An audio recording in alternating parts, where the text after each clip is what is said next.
Hello dear student. তো আজকে আমরা পরীক্ষা শেষ প্রায়। তো আজকে আমরা বিজ্ঞানের মানবিক শাখার বিজ্ঞান বিষয়ের যা যা সাজেশন আছে সবগুলা দিব। আর ওইটাকে এমসিকিউ বিষয়ে এমসিকিউ দেওয়ার কারণে ওইটাকে এমসিকিউ বেশি পেজ পড়ে। আর এবার গণিত পরীক্ষাও যাচ্ছে এমসিকিউ বেশি পড়বে, তো এমসিকিউটা বেশি ইম্পর্টেন্ট। তো আজকে আমরা যা পড়াই 200টা এমসিকিউ পড়াই, 200টা এমসিকিউর মধ্যে 100%, 200টা এমসিকিউর মধ্যে তুমি পাস করার এবিলিটি থাকবো। আর আশা করি তুমি মনোযোগ সহকারে ক্লাসটা দেখবে। আর আশা করি তুমি পাস করবে, আশা না ফুললি কমপ্লিটেড করে দিব। আর ওইটাকে সিকিউ লাগে আমি 3টা প্রশ্ন দিব, 3টা থেকে 2টা আইব। 3টা সিকিউ দিব, একটা 2টা সিকিউ আবার 100% আইব। আর 3টা সিকিউ দিব, এর মাঝে তোমার ইম্পর্টেন্ট থাকবো 2টা, ও 2টা যদি হয়ে থাকে 10-10 20 মার্ক তুমি এবারে কমপ্লিটলি পেয়ে দিবে। তো আজকে আমরা সিকিউ পরে পড়বো। আগে আমরা এমসিকিউ যা আছে সবগুলা এমসিকিউ দিয়ে শুরু করবো। প্রথমত আমরা এমসিকিউ এর প্রথম যেতটা অধ্যায় আছে সবটির 30টা করে আমি সাজাইছি সুন্দর করিয়া। 30টা করিয়া এমসিকিউ সাজাইছি এক পার্টের লাগি। 30টা এমসিকিউ আমি কইরা দিমু সবটির লাগি। তোমরা মনোযোগ সহকারে খাতা সহ লিখিয়া, মানে আমি যে সময় ভিডিওটা দেখবা এই সময় পজ মারি মারি ভিডিওটা আমার বিশ্লেষণও করিয়া দিব। আর কিলান কিতে হইছে এটাও করিয়া দিব। আর কোনটাকে আওয়ার সম্ভাবনা খুব বেশি, এমসিকিউ হওয়ার সম্ভাবনা খুব বেশি, ওটাও আমি তোমরা সিরিয়ালে করিয়া দিব। তো আজকে ক্লাসটা আমরা স্টার্ট করি। প্রথমত আমরা কি করবো, এমসিকিউ বিষয়। এমসিকিউ কারণে লেগে এমসিকিউ বেশি, একটা আগে উঠেছে এমসিকিউ বেশি বের করে। এমসিকিউ মানে মজাদার একটা ক্লাস হইব আজকে। আজকে ক্লাসটা হইব সেরা ক্লাস, কারণ লেগে বিজ্ঞান বিষয়ের যে ক্লাসটা হইব এটা 100% কমন, কারণ আমি এগুলা খুব খুব কষ্ট করিয়া সুন্দর করে সাজেশনটা সাজাইছি। আর বইটা আমি একবারে মানে তন্ন তন্ন করিয়া খুঁজিয়া সুন্দর করিয়া প্রশ্নটা বানাইছি। আর যে তোরা বই মানে প্রশ্ন দিছি এর ভিতরে থেকে তোমার 100% নমুনা প্রশ্ন দিলাম, আমি ডিরেক্টলি হলাম নমুনা প্রশ্ন দিলাম, এগুলা থেকে 100% কমন থাকবো। প্রথমত আমরা জানি কিটা, প্রথম পাঠের নাম আমরা জানি উন্নতর জীবনধারা। প্রথম পাঠটা হইলো গিয়ে আমরা উন্নতর জীবনধারা। এখানে আছে মোস্ট ইম্পর্টেন্ট 35 এমসিকিউ। এখানে দেওয়া লেখা আছে মোস্ট ইম্পর্টেন্ট 35 এমসিকিউ। 35টা এমসিকিউ পড়বা প্রথম উন্নতর জীবনধারা থেকে। কিন্তু কি প্রশ্ন আইব, যেমন হইলো গিয়ে তোমার নানান ধরনের জন্য আমরা খাদ্য লইয়া যে পাঠটা আছে, যেমন খাদ্য বিএমআই এর একটা অঙ্ক আছে, বিএমআইটা তুমি ইম্পর্টেন্ট এটা তা করবা। বিএমআইটা বেশি ইম্পর্টেন্ট, বিএমআই থেকে খুব বেশি প্রশ্ন হয়, বিএমআই থেকে খুব বেশি প্রশ্ন হয়। আর আমরা বিএমআই থেকেও একটা অঙ্ক করবো যাতে এমসিকিউ লাগে। যেমন 18 থেকে যদি 18.5 থেকে 24.5 পর্যন্ত যদি থাকে, তাইলে এটার হয় গিয়া আদর্শ মান। একজন মানুষের আদর্শ বিএমআই কত হইলে আদর্শ মান হয়, আর কত হইলে এটা স্বাস্থ্যবান হয়, এটা সম্পর্কে আমি পরে আলোচনা করবো। মানে তোমার পরীক্ষার প্রশ্ন হইতে পারে যে এখন ব্যক্তির বর দিব, তোমার ওজনটা দিব, আর হইলে তোমার উচ্চতা দিব। উচ্চতা সবসময় মিটারে হয়। তো প্রথম অধ্যায়টা এমসিকিউটা করছেন।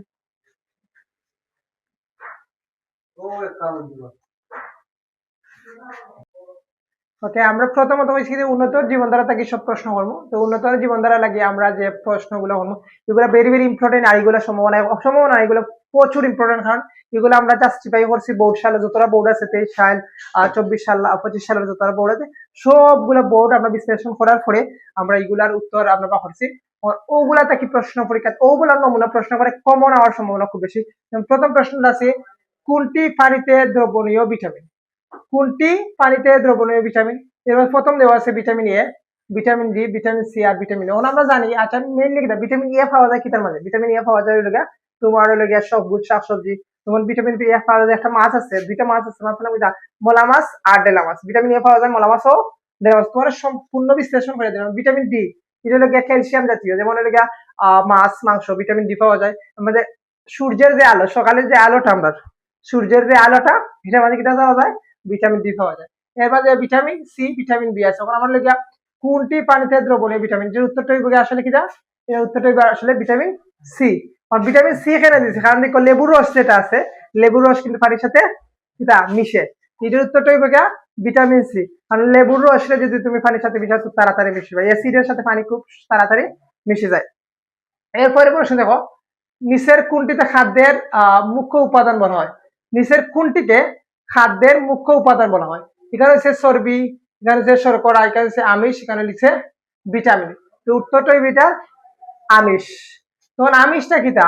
আমিষটা হলো গিয়া মাছ মাংস, যত ধরনের মাছ মাংস আছে সবটিরই আমিষ করে। মানে হাঁসের মাংস হোক, মুরগির মাংস হোক, খাসির মাংস হোক, তুমি গরুর মাংস হোক, যে কোনো ধরনের মাংস বা মাছ জাতীয় যেগুলো আছে এটার মাঝে কিটা পাওয়া যায়? আমিষ পাওয়া যায়। আমিষ আবার দুই প্রকার আছে, প্রাণীজ আমিষ আছে, উদ্ভিজ্জ আমিষ আছে। উদ্ভিজ্জ আমিষের মধ্যে শিম, বরবটি এগুলোর মধ্যে উদ্ভিজ্জ আমিষ হয়। এরপরে প্রশ্ন, নিচের কোনটিকে খাদ্যের সহায়ক উপাদান বলা হয়? সহায়ক বলতে আমরা কিটা বুঝি? সহায়ক বলতে সাহায্যকারী, মানে আমরা কোনো কিছু খাওয়ার পর যেমন কোনো কিছু যদি খাই, যেমন আমরা খাইলাম বন খাইলাম, পাউরুটি খাইলাম, পাউরুটি খাওয়ার পরে দেখা যায় আমরা কি দরকার, পানি দরকার, পানিটা হইলে কিটা সহায়ক। যেখানে হয়েছে আর নিচের কোনটি খাদ্যের সহায়ক বলা হয়? যেটা হইব গিয়া ভিটামিন, প্রথমে হচ্ছে চর্বি বাদিছে, শর্করা বাদিছে, আমিষ বাদিছে, ভিটামিন। তো উত্তরটা হইব গিয়া ভিটামিন। নিচের কোনটিকে খাদ্যের মুখ্য উপাদান বলা হয়? এটা হইব গিয়া ভিটামিন। এরপরে প্রশ্ন দেখো, নিচের কোনটিকে খাদ্যের সহায়ক, কেন নিচের কোনটিকে খাদ্যের সহায়ক উপাদান বলা হয়? এটা হইল গিয়া উত্তর হইব গিয়া ভিটামিন। মানব দেহে কয় ধরনের অ্যামাইনো অ্যাসিড থাকে? এটা ভেরি ভেরি এটা ইম্পর্টেন্ট প্রশ্ন। এটা খুব কতবার আইছে হিসাব ছাড়া, 20, এটার উত্তর হইব আসলে 20, কিন্তু আমি কইয়া দিলাম এটা 23 সাল, 24 সাল, 25 সাল। তুমি বরিশাল বোর্ড আর খুলনা বোর্ড দেখো, কিন্তু এই প্রশ্নটা আইছে যে মানব দেহে কয় ধরনের অ্যামাইনো অ্যাসিড রয়েছে? মানব দেহে 20 ধরনের অ্যামাইনো অ্যাসিড পাওয়া যায়। মানব দেহে কয় ধরনের অ্যামাইনো অ্যাসিড পাওয়া যায়? 20 ধরনের অ্যামাইনো অ্যাসিড পাওয়া যায়। এটা বেশি ইম্পর্টেন্ট। এই অঙ্কটা, এই প্রশ্নটা তুমি দাগাই নিও, এইটা তুমি বারবার করবা, এটা হওয়ার সম্ভাবনা খুব বেশি। এটা হওয়ার সম্ভাবনা হলো 30% হবে কিনা, এটা হওয়ার সম্ভাবনা হলো 70%। 70% দেওয়ার কারণে হলো এটা খুব একটা ইম্পর্টেন্ট একটা এমসিকিউ, এটা খুব বেশি বেশি হয়। যেমন হলো মানব দেহে কয় ধরনের অ্যামাইনো অ্যাসিড আছে? এটা হলো 20 ধরনের। নিচের কোনটিকে দেহ গঠনের খাদ্য বলা হয়? নিচের কোনটিকে দেহ গঠনের খাদ্য বলা হয়? দেহ গঠন করে কোনটা? দেহ গঠন করে হলো চর্বি। নিচের কোনটিকে দেহ গঠনের খাদ্য বলা হয়? এটা চর্বি। চর্বি থেকে আমি তাপ শক্তি পাই। তুমি চেঞ্জ করে দাও।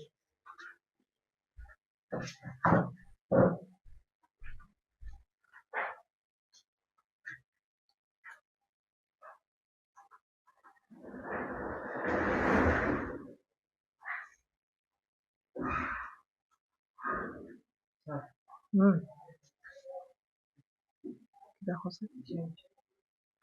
ওকে, আচ্ছা পরের প্রশ্ন, 6 নম্বর প্রশ্নটা দেখো, প্রোটিনে কত ভাগ নাইট্রোজেন থাকে? প্রোটিনে কত ভাগ নাইট্রোজেন? এটা ইম্পর্টেন্ট প্রশ্ন। প্রোটিনে কত ভাগ নাইট্রোজেন থাকে? এটা হলো 16%। প্রোটিনে কত ভাগ নাইট্রোজেন থাকে? এটা হলো উত্তর হবে 16%। আবার হয়ে দিলাম, প্রোটিনে কত ভাগ নাইট্রোজেন থাকে? এটা হলো 16%। এরপর হচ্ছে গাজরে প্রধানত কোনটি পাওয়া যায়? গাজরে প্রধানত কোনটি পাওয়া যায়?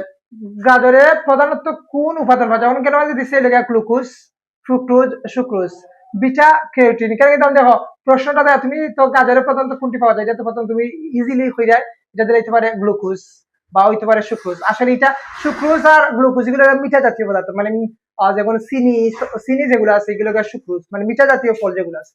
আর এখানে বলছে গাজরে প্রধানত কোনটি পাওয়া যায়? এটা বিটা ক্যারোটিন। তো হইব কিনা বিটা ক্যারোটিন। এরপরের প্রশ্ন হচ্ছে, এইচআইভি ভাইরাস মানবদেহের রক্তের কোন উপাদানকে আক্রমণ করে?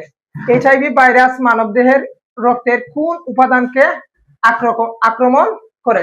এটা লোহিত রক্তকণিকা দিছে, শ্বেত রক্তকণিকা দিছে, অনুচক্রিকা দিছে, লাস্টে দিছে রক্তরস। কেন কিন্তু এটা কিন্তু কোনো কণিকা নাই। রক্তের উপাদান কয়টা? দুইটা, রক্তরস আর রক্তকোষ।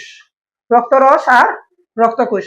এখানে এইচআইভি ভাইরাস মানবদের রক্তের কোন উপাদান? এখন এটা অলরেডি নাই, এটা অলরেডি ক্যান্সার, কারণ রক্তরস কোনো উপাদান নাই।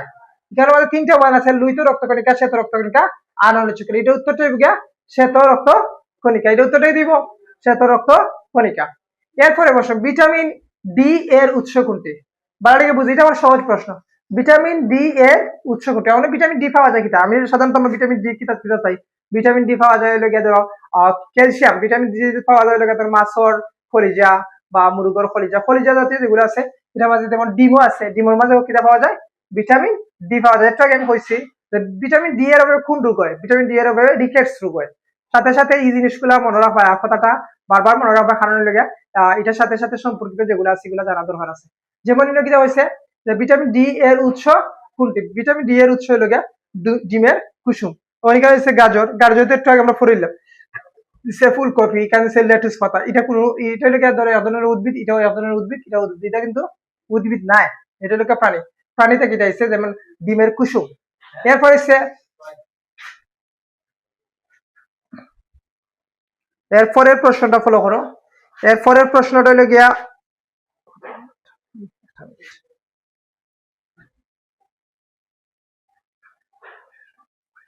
আচ্ছা, এরপরের প্রশ্নটা হলো গিয়া মানুষের চুল বা নখে কোন প্রোটিন থাকে? মানুষের চুল বা নখে কোন প্রোটিন থাকে? প্রশ্নটা ভালো লেগে বুঝিও। মানুষের চুল বা নখে কোন প্রোটিন থাকে? এটা হলো গিয়া উত্তর দেওয়া আছে, এখানে দেওয়া আছে সাইটে উত্তর, যেমন কেরোটিন দেওয়া আছে, কেরোটিন, জেন্টোফিল দেওয়া আছে, ফাইব্রুয়েন দেওয়া আছে, বুরাক্স দেওয়া আছে। মানুষের চুলে বা নখে কোন প্রোটিন থাকে? এটা হলো গিয়া কেরাটিন হইব। উত্তরটা হইব কিনা? কেরাটিন। উত্তরটা কি দিব? কেরাটিন। চেঞ্জ করো।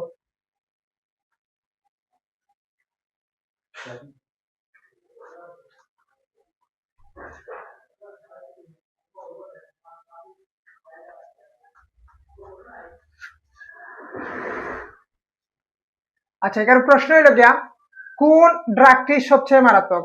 আচ্ছা, এটা লইয়া কিছু প্রশ্ন করি। অঙ্কুর যুগের যারা আছে স্টুডেন্ট যারা আছে, অনেক সময় ড্রাগ অ্যাডাক্টেড হয়ে যায়। এইগুলা থেকে তুমি দূরে থাকবা। এগুলা নেশাগ্রস্ত যদিও, তাহলে তোমার লাইফ ধ্বংস করিয়ে পারে দেওয়া। এইগুলা থেকে রিমুভ থাকবা সবসময়। প্রথমত এখানে হয়েছে কোন ড্রাগটি সবচেয়ে মারাত্মক? এখানে হচ্ছে কি হিউইন, কুকের, ফেথিডিন দিছে, ইয়াবা দিছে। এইখানে আমাদের সবচাইতে বেশি মারাত্মক সমস্যা করে হইল গিয়ে আমরা হিরোইন, যেগুলা খুব খুব খুব মারাত্মক করা আছে। এইগুলা যেগুলা আছে এগুলা সবচেয়ে হইল গিয়া আর নেশা জাতীয় পদার্থ। তো এইগুলা থেকে আমরা সবসময় বিরত থাকবো। দেবো কোন ড্রাগটি সবচেয়ে মারাত্মক? এটা হইল গিয়া হিরোইন। এটা হওয়ার সম্ভাবনা খুব বেশি, যে কোন ড্রাগটি সবচেয়ে মারাত্মক। এটার উত্তর দিব গিয়া হিরোইন। এরপরের প্রশ্ন দেখো। এরপরের প্রশ্ন হয়েছে ভিটামিন B12 এর অপর নাম কি? কিনা হয়েছে ভিটামিন B12 এর অপর নাম কি? এটা তো এখানে যে সাইটটা উত্তর, এখানে দিচ্ছে কিনা সায়ানোকুবালামিন, লামিন ফ্রিডিক্সিন, আবার আছে রাইবোফ্লেভিন, আবার আছে থায়ামিন। তো এই তিন সাইডটা কোনটা সাইটটা দিচ্ছে? এর মধ্যে আমাদের প্রথম উত্তরটা হইব, সঠিক উত্তর হইব সায়ানোকুবালামিন। সায়ানোকুবালামিন। সায়ানো কি হইব? কুবালামিন। আমাদের দেহের ওজনের কত ভাগ পানি? আমাদের দৈহিক ওজনের কত ভাগ? এটা প্রশ্ন। ও প্রশ্নটা জায়গা রাখবো। এই প্রশ্ন হওয়ার সম্ভাবনা খুব বেশি। আবার হইয়া দিলাম 13 নম্বর প্রশ্ন, আমাদের দৈহিক ওজনের কত ভাগ হইল গিয়া পানি? এখানে হচ্ছে 55 থেকে 60%, এটা হইতো না। 60 থেকে 65%, এটা হইতো না। আবার 65 থেকে 70%, এটা হওয়ার সম্ভব বেশি না। 60 থেকে 75 হওয়ার সম্ভাবনা বেশি। এটার উত্তরটা হইল গিয়া 65 থেকে 70%। 65 থেকে 70%। উত্তরটা দিব 65 থেকে 70%।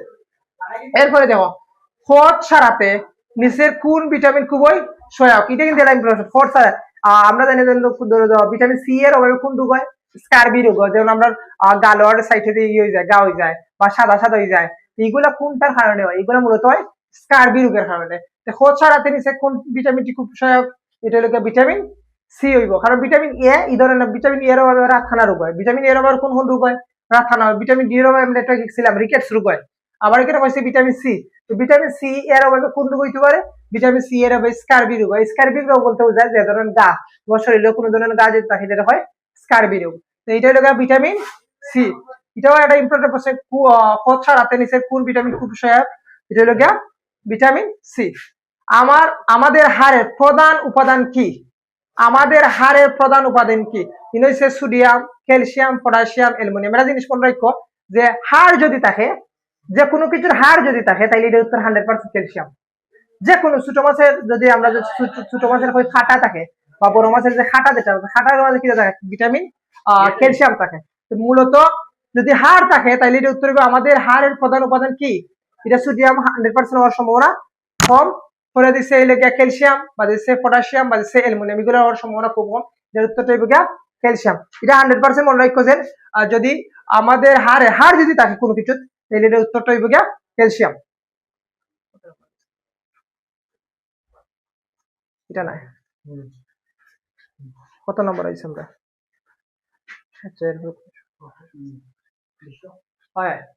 ঠিক আছে, ঠিক আছে। কোনটি সর্বাধিক তাপ ও শক্তি উৎপন্ন করে? একটা জিনিস মনে রাখো, তাপ উৎপন্ন করে কোনটায়? তাপ উৎপন্ন করতে আমি প্রথমে দিকে দেওয়া আছে লেগা শর্করা।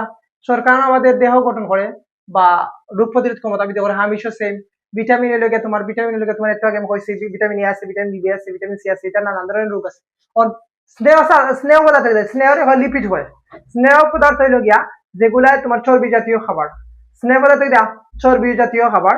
তো এখানে কইছে কোনটি সর্বাধিক তাপ ও শক্তি উৎপন্ন করে? এটার উত্তরটা হইব স্নেহ পদার্থ। স্নেহ পদার্থ আমরা আসলে যদি পরীক্ষা প্রশ্ন হয় যে চর্বি কি এটা চিনি না, আবার স্নেহ পদার্থ অনেক সময় চিনি, আর অনেক সময় আবার চর্বি চিনি, স্নেহ পদার্থ চিনি না। তো দুইটা কিন্তু সেম কথা, চর্বি আর স্নেহ পদার্থ কিন্তু দুইটা একদম সেম কথা, কারণ স্নেহ যেটা চর্বিও সেম, আর চর্বি আর অপর নাম হইল গিয়া স্নেহ পদার্থ। তো এখানে বলছি কোনটি সর্বাধিক তাপ ও শক্তি উৎপন্ন করে, এটা উত্তরটা হইব গিয়া স্নেহ পদার্থ, উত্তরটা কি দিব স্নেহ পদার্থ। এরপরে কইছে হইল গিয়া 150 গ্রাম শর্করা জারণে কত কিলো ক্যালোরি শক্তি উৎপন্ন হয়। আবার হয়ে দিলাম 150 গ্রাম শর্করা জারণ, জারণ মানে কিটা ত্যাগ করা, জারণ মানে কিটা ত্যাগ করতে, মানে 140 গ্রাম শর্করা যখন খাওয়ার পরে আমরা এইটা শরীরে কতখান ইনপুট দেয়, কতখান পাওয়ার আমরা শরীরে এনার্জি ঢোকাই, এটা হয়ে গিয়া প্রশ্নের বেলা যে 150 গ্রাম শর্করা জারণে কত কিলোগ্রাম শক্তি উৎপন্ন করে, এইগুলা খাওয়ার পরে 150 গ্রাম শর্করা যদি আমি খাই, খাওয়ার পরে আমার শরীরে কতখান শক্তি উৎপন্ন হইব ওটার কথা কইছে।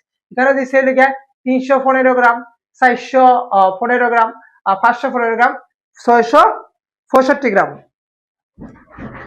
এখানে প্রশ্নটা কি হয়েছে যে 150 গ্রাম শর্করা জারণে কত কিলোগ্রাম শক্তি উৎপন্ন হয়, এটা উত্তরটা হইব গিয়া 615 গ্রাম। এটা উত্তরটা কি দিব, এটা একটা ইম্পর্টেন্ট প্রশ্ন, এটা কিন্তু আয়, এটা আমি প্রায় সময় যাচ্ছি, এটা যে 150 গ্রাম বা 100 গ্রাম, 150 গ্রাম জারণে কত কিলোগ্রাম শক্তি উৎপন্ন হয়, এটা উত্তর হইব গিয়া 650 গ্রাম। কত হইব 650 গ্রাম, কারণ আমরা জানি 1 গ্রামে উৎপন্ন হইল গিয়া 4.1 কিলো ক্যালোরি।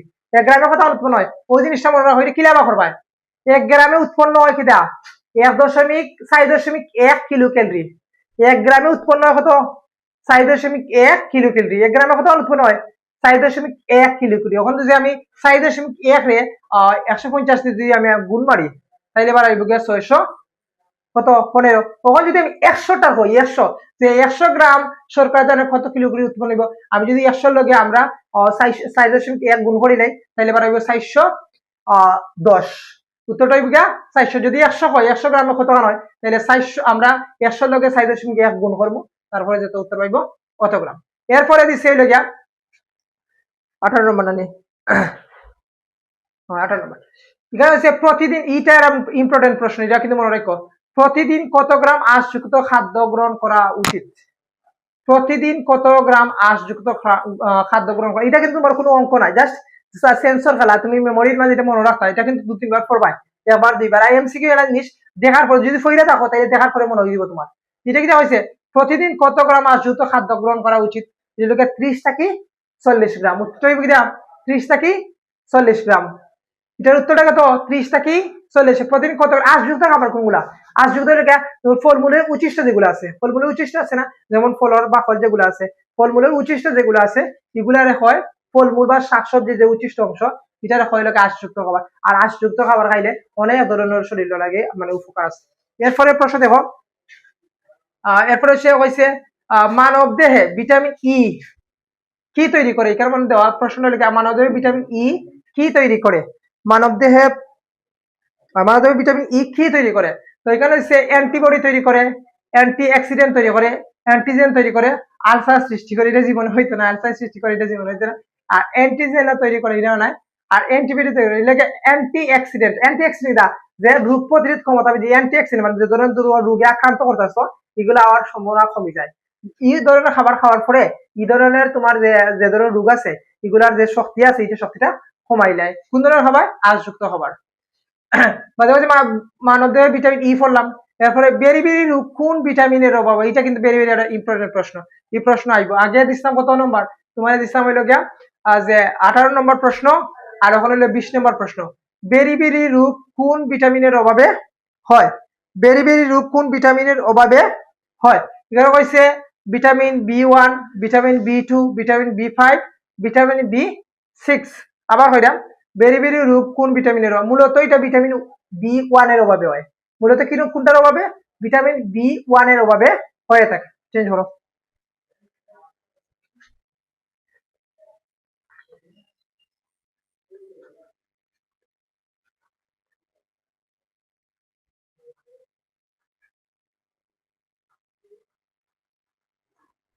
আড়া ফেলা গেছে 20 নম্বর দেখি দেখি 21 নম্বর ফাস্ট ফুড নেই না, ফাস্ট ফুড ঠিক আছে, ঠিক আছে ঠিক আছে, ফাস্ট ফুড ঠিক আছে। আচ্ছা এরপরে প্রশ্ন দিছে ফাস্ট ফুডে কোনটি অধিক পরিমাণে থাকে, ফাস্ট ফুডে কোনটি অধিক পরিমাণে থাকে। এখানে স্নেহ পদার্থ, রাসায়নিক পদার্থ, খনিজ লবণ, ভিটামিন। এখন আমি দেখাই ফাস্ট ফুড যেগুলো তৈরি করে এগুলোর মধ্যে ওই অতিরিক্ত পরিমাণে তেল পাওয়া যায়। তুমি দেখো স্বাদ করার লাগে অতিরিক্ত পরিমাণে তার কিন্তু ইউজ করে, তেল ইউজ করে। সেখানে হচ্ছে ভিটামিন, ভিটামিন হইতো না মানে শাকসবজির মধ্যে ধরো তোমার বেশি অংশ শর্করা জাতীয় খাবার দিয়ে আর আমিষ জাতীয় খাবার ইউজ করে। তো আমিষ জাতীয় খাবার আনতে কিন্তু তোমার তেল লাগবে মাছলি।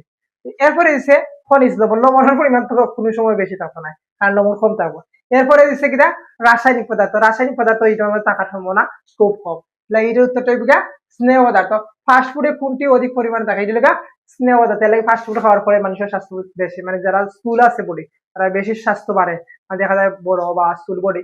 এর মূলত কারণ হইলো ফাস্ট ফুড খাওয়ার। ফাস্ট ফুড আর হইলো কোমল পানি আছে না যেগুলা, পানি খাইলে কিন্তু ক্ষতি না, কিন্তু ঠান্ডা ঠান্ডা পানিও যদি খাও তাহলে ক্ষতি আছে। যে ফাস্ট ফুড কোনটি অধিক পরিমাণে থাকে? ফাস্ট ফুডে কোনটি অধিক পরিমাণে থাকে? এটা হইব স্নেহ পদার্থ। এটা উত্তরটা কি দিব? স্নেহ পদার্থ। উত্তরটা কি দা? স্নেহ পদার্থ। ডিমের কুসুম কোনটির উৎস? বাড়াটা বুঝছো প্রশ্নটা। ডিমের কুসুম কোনটির উৎস? এখানে হচ্ছে প্রাণীজ প্রোটিন, প্রোটিন বলতে আমিষ বুঝাইছে। প্রাণীজ লিপিড, ডিমের কুসুমে কি পাওয়া যায়? প্রাণীজ প্রোটিন, প্রাণীজ লিপিড, প্রাণীজ কার্বোহাইড্রেট, উদ্ভিজ্জ লিপিড। এই কারণে হয়েছে ডিমের কুসুম কোনো সময় উদ্ভিজ্জ হইতো না, এটা ক্যান্সেল। প্রথমত ডিমের কুসুম কোনটির উৎস? উদ্ভিজ্জ লিপিড হইব নি, উদ্ভিদ থেকে যে তেল পাওয়া যায়, লিপিড বলতে তেল তৈলাক্ত পদার্থ বলছে, গ্লিসারিন যেগুলা। উদ্ভিজ্জ লিপিড যেগুলো আছে এগুলোর মাঝে কি হইব যে তোমার এটা ক্যান্সেল। মূলত দেখো আমরা প্রশ্ন করছিলাম ওই লাগা ডিমের কুসুম কোনটির উৎস। তা আমি এটাকে বুঝাই দিচ্ছিলাম যে উদ্ভিজ্জ লিপিড, মানে এটা উদ্ভিদ থেকে পাওয়া যায়, এটা ক্যান্সেল 100%। এরপরে দেখো প্রাণীজ কার্বোহাইড্রেট, কার্বোহাইড্রেট বলতে শর্করা জাতীয় খাদ্য বোঝায়। প্রাণীজ কার্বোহাইড্রেট বলতে শর্করা জাতীয় খাদ্য বোঝায়। এরপরে দিচ্ছে প্রাণীজ প্রোটিন বলতে আমিষ বুঝাইছে কেন। আর প্রাণীজ লিপিড এলাকা চর্বি জাতীয়, লিপিড বলতে আমরা বুঝি চর্বি জাতীয়। আমরা জানি ডিমের কুসুমের চর্বি পাওয়া যায়, তাই এখানে উত্তরটা হইব ডিমের কুসুম কোনটির উৎস? এটা হলো প্রাণীজ লিপিড। উত্তরটা কি দিব? প্রাণীজ লিপিড। এরপরে প্রশ্ন দেব গ্লাইকোজেন কি? গ্লাইকোজেন কি? এটা কিন্তু তোমার এটা কিন্তু সিকিউর করবার প্রশ্ন নেওয়ার সম্ভাবনা খুব বেশি, এটা ইম্পর্টেন্ট প্রশ্ন। গ্লাইকোজেন কি আমি জানি, বেশি বেশি ইম্পর্টেন্ট প্রশ্ন। গ্লাইকোজেন কি? এখানে উত্তরটা দিচ্ছে উদ্ভিজ্জ শর্করা, প্রাণীজ শর্করা, উদ্ভিজ্জ প্রোটিন, প্রাণীজ প্রোটিন। এটার উত্তরটা হইব গিয়া প্রাণীজ শর্করা। উত্তরটা কি? প্রাণীজ শর্করা। এরপরে প্রশ্ন দেখো সবচেয়ে বেশি পরিমাণ ভিটামিন সি সমৃদ্ধ ফল কোনটি? সি মানে কিটা? সি বলতে আমি বুঝাই লেগা আমরা টক জাতীয় যে ফলগুলো আছে এগুলোর হয় সি ভিটামিন সি ধরা, যেমন আমরা লেবু হই, কমলা লেবু হই, বা তুমি খাসা আম যেটা আছে এটার মাঝে কিন্তু ভিটামিন সি পাওয়া যায়। এখানে হয়েছে কিটা যে সবচেয়ে বেশি পরিমাণ ভিটামিন সি সমৃদ্ধ ফল হইল গা, এখানে হচ্ছে কামরাঙ্গা, এখানে হচ্ছে লিচু, লিচু দিছে, পেয়ারা দিছে, আর আমলকি। এখানে উত্তরটা হইব গিয়া আমলকি। এরপরে হইল গিয়া উদ্ভিজ্জ আমিষ কোনটি? আচ্ছা উদ্ভিদ আমিষ বুঝেন, উদ্ভিদ থেকে যে আমিষ পাওয়া যায় তার হয় উদ্ভিজ্জ আমিষ। উদ্ভিদ থেকে যে আমিষ পাওয়া যায় তার হয় কিটা? উদ্ভিজ্জ আমিষ। ঠিকানা মানে উদ্ভিদ দেখো কিটা আছে দুধ, দুধ কিন্তু উদ্ভিদ থেকে পাওয়া যায় না, দুধ কিন্তু উদ্ভিদ নাই। এটা হচ্ছে দুধটা উদ্ভিদ থেকে, আমরা গরু থেকে গরুর দুধ পাই, এটা তো উদ্ভিদ হইতো না। ছানা যেটা আছে এটাও তো গরু থেকে। এর মাঝে সে পনির, পনিরটাও কিন্তু আমরা দুধ থেকে বানাই। দেখা যাচ্ছে বাদাম, এখানে হচ্ছে উদ্ভিজ্জ আমিষ কোনটি? রেলবে বাদাম। তুমি ভুল করিও কোনো সময় পনির বা ছানা দিবাই না। প্রশ্নটা পাল্টা দিয়ে বুঝো, প্রশ্ন উদ্ভিজ্জ আমিষ কোনটি? উদ্ভিজ্জ আমিষ কোনটি? উদ্ভিদ থেকে কোন ধরনের আমিষ পাওয়া যায়? এটা উত্তরটা হইব গিয়া বাদাম। এর উত্তরটা কি? বাদাম। এরপর প্রশ্ন আর পাঁচটা দেখাইলো।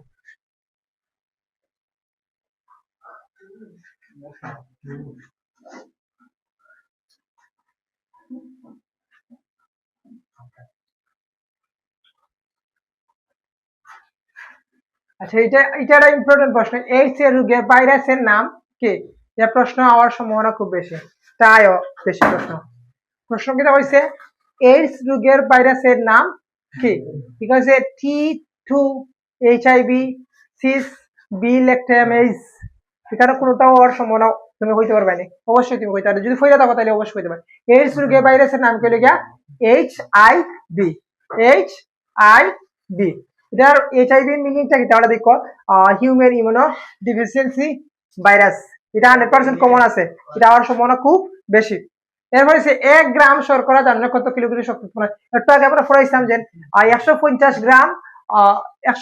গ্রাম জারণে, শর্করা জারণে কত কিলো ক্যালোরি শক্তি উৎপন্ন হয়? এটা হচ্ছে আমরা 15 গ্রাম। এটার মধ্যে হয়েছে 1 গ্রামর লাগে কত খান, যদি 1 গ্রামরটা পারো তাহলে তুমি 100 গ্রাম 200 গ্রাম 300 গ্রাম 400 গ্রাম যে কোনটা পারবা।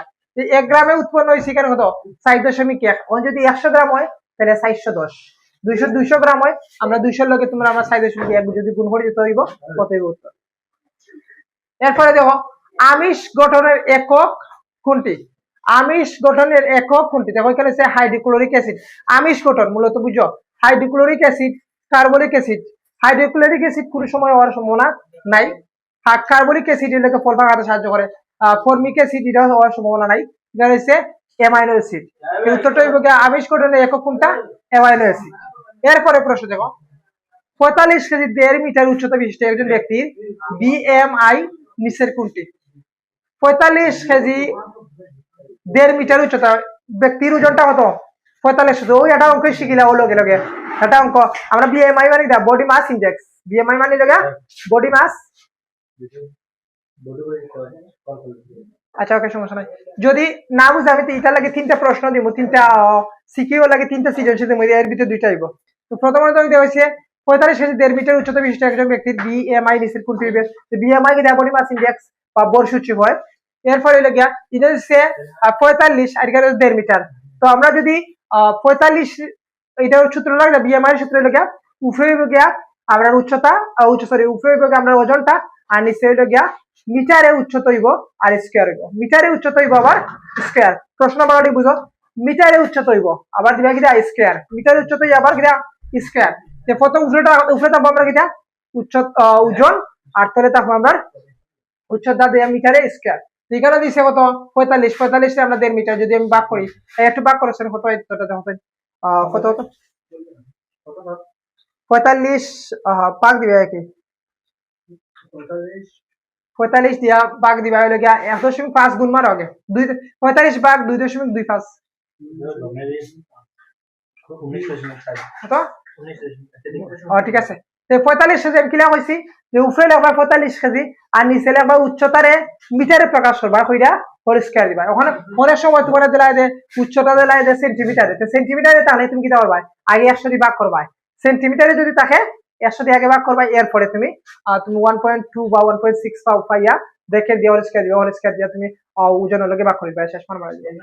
এরপরে এইটা হলো 19.5 ভিটামিন ই এর অভাবে নিচের কোনটি ঘটে, মানে যে প্রশ্ন বুঝো ভিটামিন ই এর অভাবে নিচের কোনটি ঘটে। এখানে কতটা এসেছে যে ভ্রূণের মৃত্যু হতে পারে, বুক দরফর করতে পারে, বুক দরফর করে এটা লাগে না, বুক দরফর হলে ধরো তোমার আমি আজকে আমি একটু আগে যাচ্ছি যে যারা হলো হার্ট অ্যাটাক হয়, হার্ট অ্যাটাক যদি হয় তাহলে 60টা লক্ষণ আছে তোমার হলো 6 মাস আগে তোমার 60টা লক্ষণ প্রকাশিত হবে, এটাকে মাথা ঘুরা, এর মাঝে বুক দরফর করতে পারে, প্লাস হলো হঠাৎ করে তুমি মাথা ঘুরে পড়ে যেতে পারো, তোমার ওজনটা খালি হালকা হইব যদি মানে তোমার হার্ট অ্যাটাক হওয়ার সম্ভাবনা থাকে। এরপরে অস্থির গঠনে মজবুত হতে পারে, এটা জীবনের সম্ভাবনা, অস্থির গঠনে ক্যালসিয়াম লাগে 100%। অস্থির গঠনে মানে কোনো কিছু করে অস্থির গঠনে সব সময় মানে অস্থির গঠন যদি বা কোনো হাড় গঠিত হয় তাহলে আমরা ক্যালসিয়াম লাগবো। এই কারণে হচ্ছে ধমনীতে ক্যালসিয়াম জমা হতে পারে, এটা ইম্পসিবল। এই কারণে কিন্তু ভ্রূণের মৃত্যু হতে পারে। ভিটামিন ডি এর অভাবে নিচের কোনটি ঘটে ভ্রূণের মৃত্যু হতে পারে। এটা ক্লোজ হইল, ইয়োদা ক্লোজ হইল।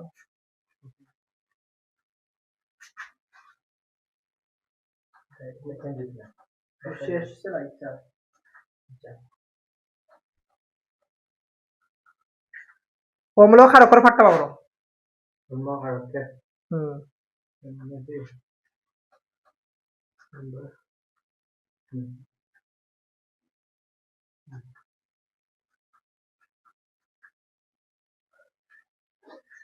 আচ্ছা ওকে দেখো এখানেও আমরা করবো ওখানে মূলত এটা থেকে বেশি প্রশ্ন থাকে, 3-4টা প্রশ্ন ইজিলি থাকে যায়।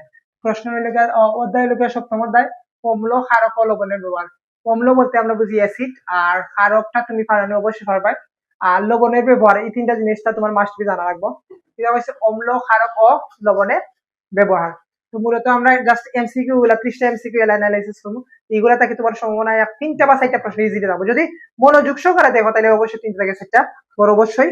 তারপর প্রথম প্রশ্ন দেখো কোনটি শক্তিশালী অ্যাসিড, কোনটি শক্তিশালী, আমরা গবেষণা করে বা শক্তির রাজা কোন অ্যাসিড হইতে পারবে না কেউ, শক্তির রাজা কোন অ্যাসিড যা হইতে পারবে তার পুরস্কার দেবো।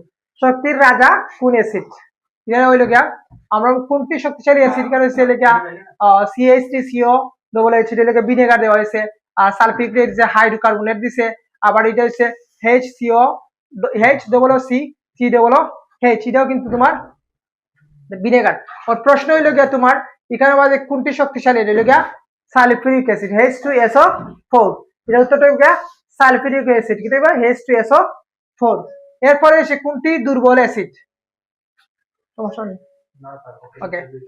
কোনটি দুর্বল অ্যাসিড, দেখো একটু আগে আমরা বলেছি অলরেডি হাইড্রোক্লোরিক অ্যাসিড যে পানির সাথে সামান্য পরিমাণে বিয়োজিত হয়, এর মানে এটা হলো গিয়া শক্তিশালী অ্যাসিড। হাইড্রোনাইট্রিক অ্যাসিড এটা কিন্তু বজ্রপাত সৃষ্টি লাগে খুব মারাত্মক, এটা কিন্তু হইতো না। এরপর হচ্ছে গিয়া হাইড্রোকার্বনেট এটা ফল পাকাতে সাহায্য করে। এরপরে হচ্ছে গিয়া সালফিউরিক অ্যাসিড, হচ্ছে কোনটি দুর্বল অ্যাসিড, এটা হলো হাইড্রোকার্বনেট এটা ফল পাকাতে সাহায্য করে, এর মানে কি আমরা খাওয়ার যোগ্য আছে কিছু কম পরিমাণে হাইড্রোকার্বনেট। আর এটা হচ্ছে কিনা সালফিউরিক অ্যাসিড এর সম্ভাবনা খুব কম। কোনটি টেস্টিং সল্ট নামে পরিচিত, প্রশ্ন দেখো বাদিটা, কোনটি টেস্টিং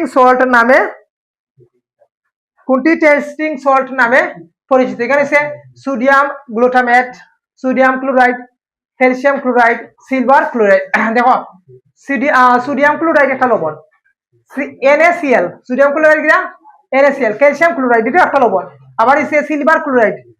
যদি কোনো সময় Cl যুক্ত থাকে কোনো মৌলের সাথে, ধনাত্মক মৌলের সাথে যদি ধাতুর সাথে যদি কোনো সময় যে 17 নম্বর গ্রুপ হওয়ার কোনো সদস্য যুক্ত থাকে তাহলে এটা লবণ হয়।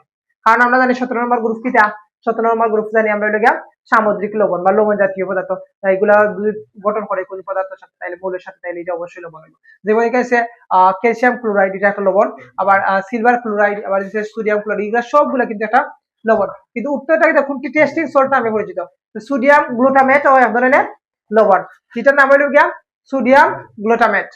অ্যাসিড কমাতে সাহায্য করুন, বারডি প্রশ্নটা বুঝি, অ্যাসিডিটি কমাতে সাহায্য করে কোনটি, এর মানে কি আমরা অ্যাসিড কমায় কোন, আমরা জানি যদি অ্যাসিডের সমস্যা হয় আমরা কিটা ইউজ করি, ক্ষারক ইউজ করি বা ক্ষার জাতীয় পদার্থ ইউজ করি। এখানে কিটা হইছে যে অ্যাসিডিটি কমাতে সাহায্য করে কোনটি, এখানে হচ্ছে পেঁয়াজের মধ্যে কিন্তু অ্যাসিড আছে, রসুন এটার মধ্যে মারাত্মক পরিমাণে তাপ আছে, এর মাঝে মরিচ, এর মাঝে হচ্ছে পেঁপে। এখানে হইছে অ্যাসিড কমাতে সাহায্য করে কোনটি, এটা হলো গিয়া উত্তরটা হলো গিয়া ভিটামিন সি এ সমৃদ্ধ খাবার, এটা হলো গিয়া পেঁপে। এরপরে প্রশ্ন দেখো, মৌমাছি হুল ফুটালে কি ব্যবহার করা হয়, আবার প্রশ্ন বুঝে মৌমাছি হুল ফুটালে কি ব্যবহার করা, মৌমাছি যে ফুল ফুটায় এটা মধ্যে কিন্তু টাকা হইলো অ্যাসিড জাতীয় পদার্থ, মৌমাছি হুল ফুটালে কি থাকে অ্যাসিড জাতীয় পদার্থ, তখন অ্যাসিড জাতীয় পদার্থ যদি থাকে তাহলে আমরা অবশ্যই ক্ষার ইউজ করবো। ঠিক আছে, অ্যাসিড জাতীয় পদার্থ যদি থাকে তাহলে আমরা কি ইউজ করবো, ক্ষার ইউজ করবো। ঠিক আছে, ক্ষার জিনিসটা কোনটা, এখানে হচ্ছে calcium hydroxide, calcium carbonate, zinc hydroxide. এখানে উত্তরটা কি দিয়েছে ক্যালসিয়াম হাইড্রোক্সাইড, আবার ক্যালসিয়াম কার্বনেট, জিঙ্ক কার্বনেট আর জিঙ্ক হাইড্রোক্সাইড। এখানে উত্তরটা হইব গিয়া ক্যালসিয়াম কার্বনেট, কারণ ক্যালসিয়াম কার্বনেট এক ধরনের ক্ষার, ক্যালসিয়াম কার্বনেট এক ধরনের কি ক্ষার, আর আমরা জানি অ্যাসিডের সমস্যা হলে আমরা ক্ষার ব্যবহার করি, এর উত্তরটা হইব কি ক্যালসিয়াম কার্বনেট। ম্যাগনেসিয়াম হাইড্রোক্সাইড ও অ্যালুমিনিয়াম হাইড্রোক্সাইড বিদ্যমান নিচের কোনটিতে, এখানে হচ্ছে বুলতার বিষে, খাবার সুডার দিছে, খাবার কাঁচার সুডার দিছে, অ্যান্টিসাইড জাতীয় ঔষধ। প্রশ্নটা বানানি কি বুঝছো যে ম্যাগনেসিয়াম হাইড্রোক্সাইড, অ্যালুমিনিয়াম হাইড্রোক্সাইড এগুলো কি আসলে, এগুলোর মধ্যে OH আয়ন যদি থাকে, কোনটার মাঝে যদি কোনো বিক্রিয়ার মাঝে যদি OH আয়ন থাকে, OH আয়ন দিয়ে কিটা বোঝায়, OH আয়ন দিয়ে বোঝায় এইটা এক ধরনের কিটা ক্ষারক, এটা এক ধরনের ক্ষারক। তাহলে আমরা জানি কিটা বুলতার বিষয়টা কিন্তু আসলে তা হইল তোমার অ্যাসিড, আবার খাবার সুডার, খাবার কাঁচার সুডার, অ্যান্টিসাইড জাতীয় ঔষধ, অ্যান্টাসিড জাতীয় ঔষধ সবসময় তোমার আমরা ইউজ করে হইল গিয়া ধরো যে কোনো ধরনের হইল গিয়া ক্ষারক জাতীয় পদার্থ, মানে ম্যাগনেসিয়াম হাইড্রোক্সাইড, অ্যালুমিনিয়াম দুইটা এক ধরনের ক্ষার, উত্তরটা হইব গিয়া অ্যান্টাসিড জাতীয় ঔষধ। চেঞ্জ করো।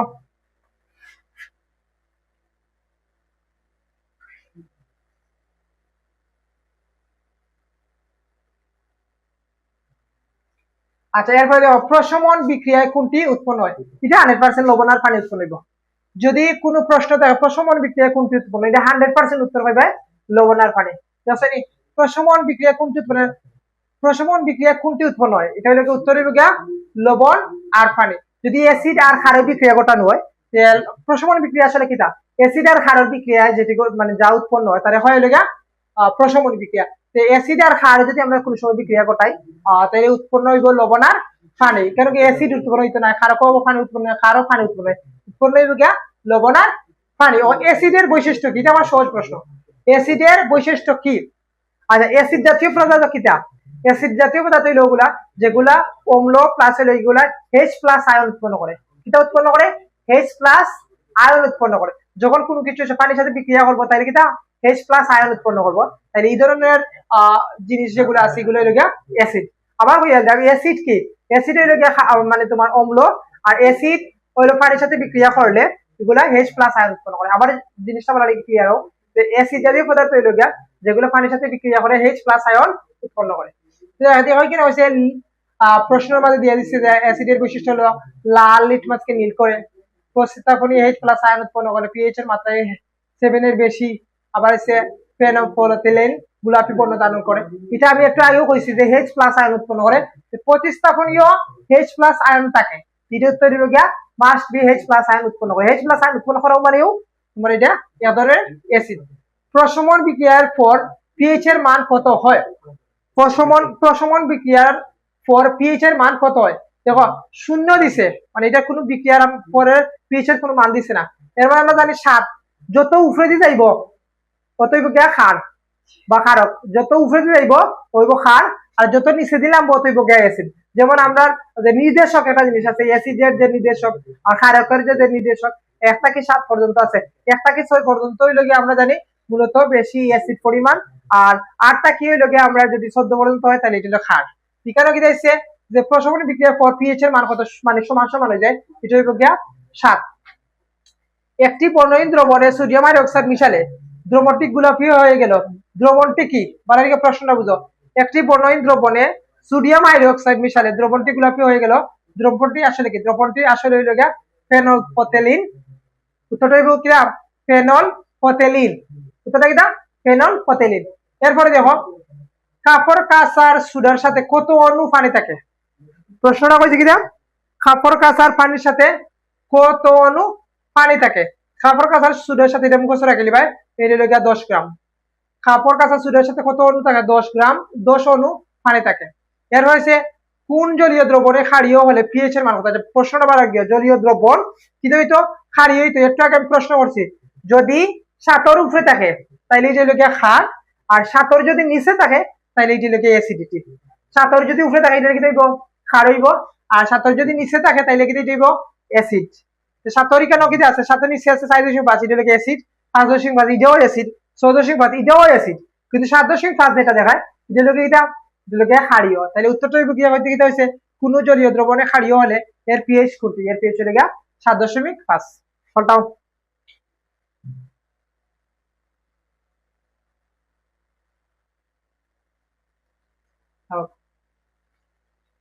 দেখো 13 নম্বর প্রশ্ন দিছে, এটাই একটা ইম্পর্টেন্ট প্রশ্নটাও তা গারাইকো, এটা আইবো। আমি 13 নম্বর প্রশ্নটা ভেরি ভেরি ইম্পর্টেন্ট। একটা কোন কিছু আছে নাম্পা, নাম্পা কিছু আছে দেখা যায়। দেখো মানুষের পাকস্থলীতে কি অ্যাসিড উৎপন্ন হয়? প্রশ্নটা বলার আগে বুঝে মানুষের পাকস্থলীতে কি অ্যাসিড উৎপন্ন হয়, এটা আমি কথা কইব তোমরা। দেখো মানুষের পাকস্থলীতে কি ধরনের অ্যাসিড? প্রথম হচ্ছে হাইড্রোনাইট্রিক, এটা জীবনে সম্ভব নয়, কারণ এটা হলো গিয়া ক্ষার জাতীয় তীব্র অ্যাসিড। এরপরে হচ্ছে গিয়া CH3COOH, এগুলো বিনিয়োগ মাঝে আবার পাকস্থলী মাঝে উৎপন্ন হয়, জীবনে উৎপন্ন হইতে নাই। হাইড্রোকার্বনেট। ওর প্রশ্ন হলো গিয়া মানুষের পাকস্থলীতে কি অ্যাসিড পাওয়া যায়? হাইড্রোক্লোরিক অ্যাসিড পাওয়া যায়। তখন হাইড্রোক্লোরিক অ্যাসিড আমরা কিটা করে, যখন ধরো আমি সকালের সময় আমরা ভাত না খাইয়া যাই, তো আমরা শরীরের যে পাকস্থলী আছে, পাকস্থলীর যে দেয়াল আছে, যেটা প্রাচীর আছে, প্রাচীরের মাঝে আমরা এ ধরনের গ্যাস উৎপন্ন হয়। ওই অ্যাসিডটা কি এ ধরনের গ্যাস উৎপন্ন হয়, গ্যাসে মানে এমন ভাবে আস্তে আস্তে আস্তে আস্তে গা দিতে দিতে একটা সময়ে এটা ঘর্ষণ সৃষ্টি করে, ঘর্ষণ সৃষ্টি করতে একটা সময় গা হয়ে যায়। তো আমরা কই না, কিন্তু কি ধরনের অসুখ হয়? পেপটিক আলসার হয়। ওই হাইড্রোক্লোরিকের যে প্রভাবে আমরা পেপটিক আলসার হয়, আমরা খাইয়া যাই না সকালে, ঘুম থেকে উঠে যাই স্কুল, সব জায়গায় মানে অফিসও, যে যে ধরনের কাজ আছে সকালের সময় না খাইয়া গেলে কি হয়, অনেকদিন না খাওয়ার পরে তোমার হইলাম না একটু আগে পাকস্থলীর 5.5 যে পাঁচি থাকে, পাঁচির মধ্যে ঘর্ষণ সৃষ্টি হইয়া তোমার পেপটিক আলসার সৃষ্টি হয়, মানে গা হয়ে যায়। এটা উত্তরটা হইব গিয়া হাইড্রোক্লোরিক অ্যাসিড। ফলমূল বা শাকসবজি কোন ধরনের অ্যাসিড থাকে? বলার কি বুঝছো কোশ্চেন? ফলমূল বা শাকসবজিতে কোন ধরনের অ্যাসিড থাকে? মানে একটা দুই ধরনের অ্যাসিড আছে, জৈব অ্যাসিড আর অজৈব অ্যাসিড। যে ধরনের অ্যাসিডে খাওয়া যায় মানে মোটামুটি খাওয়া যায়, এটা হলো গিয়া জৈব অ্যাসিড, এগুলা ফলমূল শাকসবজি মাছ পাওয়া যায়। আর এটা আছে অজৈব অ্যাসিড, এগুলো খাওয়া যায় না, হাইড্রোক্লোরিক অ্যাসিড যেমন হলো তোমার সালফিউরিক অ্যাসিড, যেমন নাইট্রিক অ্যাসিড, যেমন এই ধরনের অ্যাসিড তোমার খাওয়া যাইতো না, এইগুলো হলো গিয়া অজৈব অ্যাসিড। ফলমূল বা শাকসবজিতে কোন ধরনের অ্যাসিড থাকে, ফলমূল বা শাকসবজি হলো গিয়া জৈব অ্যাসিড পাওয়া যায়। তোমার শক্তিশালী অ্যাসিড জীবনে সম্ভব নয়, হয়েছে ফলমূল শাকসবজি শক্তিশালী অ্যাসিড যদি পায়, তাহলে শক্তিশালী অ্যাসিড তো আমরা ক্ষতি করে দিব, এটা সম্ভব নেই, এটা সম্ভব নয়, এটা শক্তিশালী অ্যাসিড হইতো না। হয়েছে খনিজ অ্যাসিড, খনিজ অ্যাসিড মাটিতেই পাওয়া যায়, এটা আমাদের পাওয়া যেত না। এরপর যে অজৈব অ্যাসিড, এটাও হইতো না, সম্ভব নয়। তো এটাই উত্তর হইব জৈব অ্যাসিড। এরপরে প্রশ্ন দেখো, এরপরে হচ্ছে বুরহানি পদ্ধতিতে কি অ্যাসিড পাওয়া যায়, এটা ইম্পর্টেন্ট প্রশ্নটা দেখা দিও। বুরহানি অথবা বুরহানি বুরহানি পদ্ধতিতে কি অ্যাসিড থাকে, দেখো প্রথমে ছিল সাইট্রিক অ্যাসিড, এটা হইতো না, লেবুতে সাইট্রিক অ্যাসিড পাওয়া যায়, মেলিক অ্যাসিড, এটা আসার মাঝে মেলিক অ্যাসিড পাওয়া যায়। এবার দেখো ল্যাকটিক অ্যাসিড আর হচ্ছে অ্যাসকর্বিক অ্যাসিড, টমেটোর মাঝে সম্ভবত অ্যাসকর্বিক অ্যাসিড পাওয়া যায়। তো আমরা উত্তরটা হইব ল্যাকটিক অ্যাসিড। তোমরা কোন অ্যাসিডে কোনটা পাওয়া যায়, কোন অ্যাসিডে কোনটা পাওয়া যায়, ওগুলা তুমি মাস্ট বি জানতে হইবে। এটা উত্তরটা হইব ল্যাকটিক অ্যাসিড। এরপরে দেখো সাধারণত জৈব অ্যাসিড সমূহ কেমন হয়, সাধারণত জৈব অ্যাসিড, আমি একটু আগে বলছি জৈব অ্যাসিড কোনগুলা যেগুলো খাওয়া যাইব, স্বাভাবিক করতে খাওয়া যায়, এগুলো হয় জৈব অ্যাসিড। যেমন আমরা খাইতাম ফলমূলের যেগুলো আছে, যেমন তোমার হলো গিয়া কমলা লেবুর মাঝে যে ধরনের অ্যাসিড থাকে, সাইট্রিক অ্যাসিড থাকে, আর আছে তোমার টার্টারিক অ্যাসিড থাকে, এবার সার মাঝে টেনিক অ্যাসিড থাকে, এবার এই ধরনের যেগুলো আছে এগুলো আমরা খাইতাম পারি। এইগুলো যেগুলো খাওয়া যায় বইগুলো গিয়া এগুলো গিয়া জৈব অ্যাসিড। ওর শক্তিশালী অ্যাসিড জৈব অ্যাসিড জীবনে সম্ভব নয়, খনিজ অ্যাসিড হইতো না, ক্ষারীয় অ্যাসিড হইতো না, এরকম দুর্বল অ্যাসিড কারণ লেগা এই ধরনের অ্যাসিড আমরা খাইতাম পারি, তাই লাগি ধরনের অ্যাসিড হয় জৈব অ্যাসিড। চেঞ্জ করো।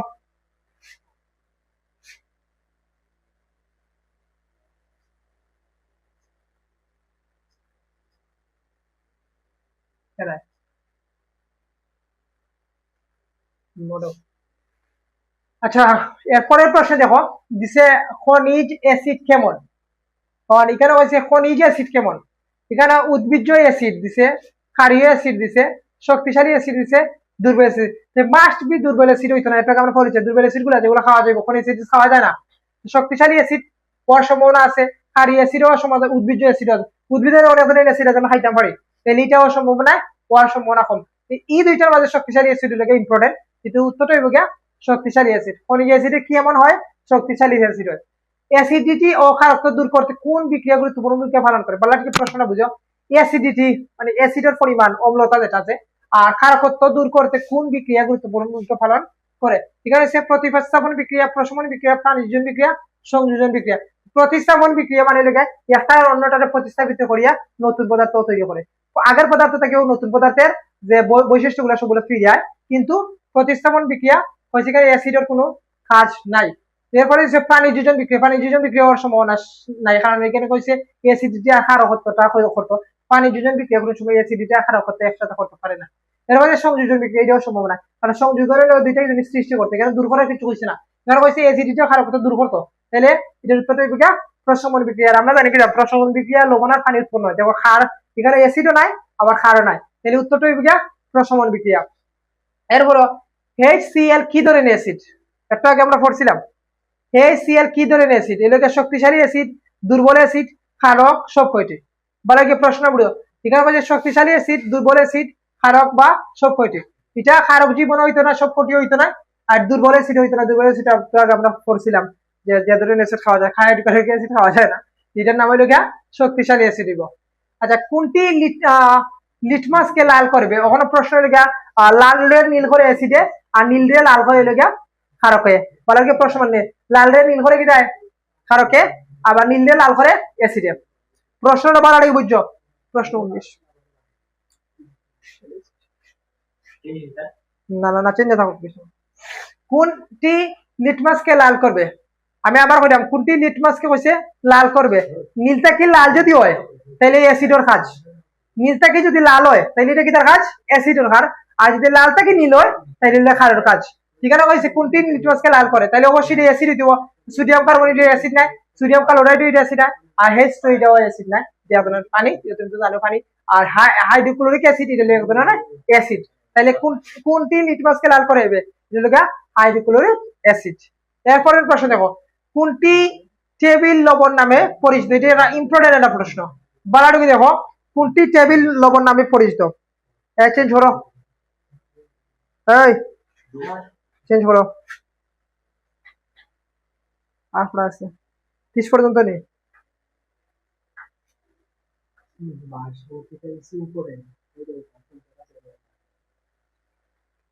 আচ্ছা দেখো, এর প্রশ্ন দেখো, টুথপেস্ট কি ধরনের পদার্থ? আমরা যে সচরাচর যেগুলো ইউজ করি, টুথপেস্ট ইউজ করি, এগুলো সবগুলো কিন্তু ক্ষার জাতীয় পদার্থ, কারণ এর মধ্যে অ্যাসিড পরিমাণ কম থাকে। এখানে কইছে টুথপেস্ট কি ধরনের পদার্থ? এই অ্যাসিড ধর্মী পদার্থ এটা হইতো না, লবণ ধর্মীয় পদার্থ হইতো না, উপধর্মী পদার্থ হইতো না, এটা হইব ক্ষার ধর্মী। আমরা জানি কিটা যে টুথপেস্ট কি ধরনের পদার্থ পাওয়া যায়? ক্ষার ধর্মী পদার্থ পাওয়া যায়। কি ধরনের পদার্থ পাওয়া যায়? ক্ষার ধর্মী পদার্থ। এরপরে দেখো, ধমনীতে রক্তের পিএইচ কত? ধমনীতে রক্তের পিএইচ কত? আচ্ছা, এখন আমি এটা সহজভাবে তোমার একটা জিনিস বুঝাই দেই যে কইছে ধমনীতে রক্তের পিএইচ মান কত। যদি আমরা জানি যে রক্ত যেগুলো আছে, রক্ত এগুলো ক্ষার জাতীয় পদার্থ, মানে ক্ষারীয় হয়, রক্ত কি হয়? ক্ষারীয় হয়, তাহলে এটা মাস্ট বি আমরা 7 উপরে হইব। এর মানে কি আমরা দুইটা জিনিস বুঝতে পারবো, প্রায় 6.6 এটা 100% হইতো না, আবার হইছে 7 যে নিরপেক্ষ ওইটাও 100% মধ্যে। এরপর হইছে প্রায় 7.2, আমরা প্রায় 7.6। এটা উত্তরটা হইব গিয়া প্রায় 7.6। এরপরে প্রশ্ন দেখো, কোনটি ক্ষার নয়? এরপর প্রশ্নটা কি হয়েছে, কোনটি ক্ষার নয় কিন্তু ক্ষারক? কোনটি ক্ষার নয়? আমি জানি OH যদি থাকে তাহলে ক্ষার। এই যদি কোনোটার মাঝে OH থাকে তাহলে 100% ক্ষার হয়েছে। কিনা প্রশ্ন হয়েছে কোনটি ক্ষার নয়? যে potassium hydroxide, sodium hydroxide, ammonium hydroxide, আবার যে ক্যালসিয়াম সালফেট, এখানে OH আসেনি। যদি OH থাকে বুঝবো এটা ক্ষার 100%। OH যদি থাকে এটা লিখা ক্ষার, এখানে লিখা ক্যালসিয়াম সালফেট, ক্যালসিয়াম সালফেট। এরপরে দেখো, সোডিয়াম কার্বনেটের জলীয় দ্রবণ কেমন হয়? আচ্ছা বাড়ি বুঝো, সোডিয়াম কার্বনেট কি থেকে হয়েছে? সোডিয়াম কার্বনেট এর জলীয় দ্রবণটা কি হইবে? গ্যাসীয় হইবে, এটা 100% গ্যাসীয় হইতো না। এরপর হচ্ছে ক্ষারীয়, অম্লীয়, নিরপেক্ষ হইতো না, ওই দুইটা থেকে একটা, ওই ক্ষারীয় হইব, অম্লীয় হইব। এটার উত্তরটা হইব গিয়া ক্ষারীয়, কারণ এখানে অ্যাসিড নাই, সোডিয়াম কার্বনেট কোন সময় অ্যাসিড হইতো নাই। এরপরে দেখো, বিশুদ্ধ পানিতে ক্ষার যোগ করলে পিএইচ এর মান কিটা বাড়বো না কমবো? বিশুদ্ধ পানিতে ক্ষার যোগ করা হলে পিএইচ এর মান 100% বাড়বে। আমরা জানি ক্ষার হইলে গিয়া 7 উপরে হয়, পিএইচ এর মান বাড়বো না কমবো? তাহলে এই প্রশ্ন, বিশুদ্ধ পানিতে যদি আমরা হিস্ট্রির মাঝে যে কোনো পরিমাণ কিটা ইউজ করি, ক্ষার ইউজ করি, তাহলে কি তাহলে ধরো আমি একটু জিজ্ঞাসা কিটা হয়েছে প্রশ্ন, বিশুদ্ধ পানিতে ক্ষার যোগ করছি, বিশুদ্ধ পানি একটু আগে বলছি কোনটি ক্ষার নয়? ক্ষার নয় কোনটা? আমরা কইছি ক্ষারের সাথে, যেমন আমি যদি পটাশিয়ামের সাথে, পটাশিয়াম হাইড্রোক্সাইডের সাথে যদি আমি পানি যোগ করি, তাহলে অবশ্যই পিএইচ এর মানটা বাড়বো। মানে এর মানে কিটা, এটা হইব গিয়া বাড়বে, একই থাকবে, এটা হইতো না, পরিবর্তিত হবে না, এটা হইতো না, আর কমতেও না, এটা বাড়বো। শেষ। এরপর একটা, পরে কোন পার্ট? আরে এখন দেখো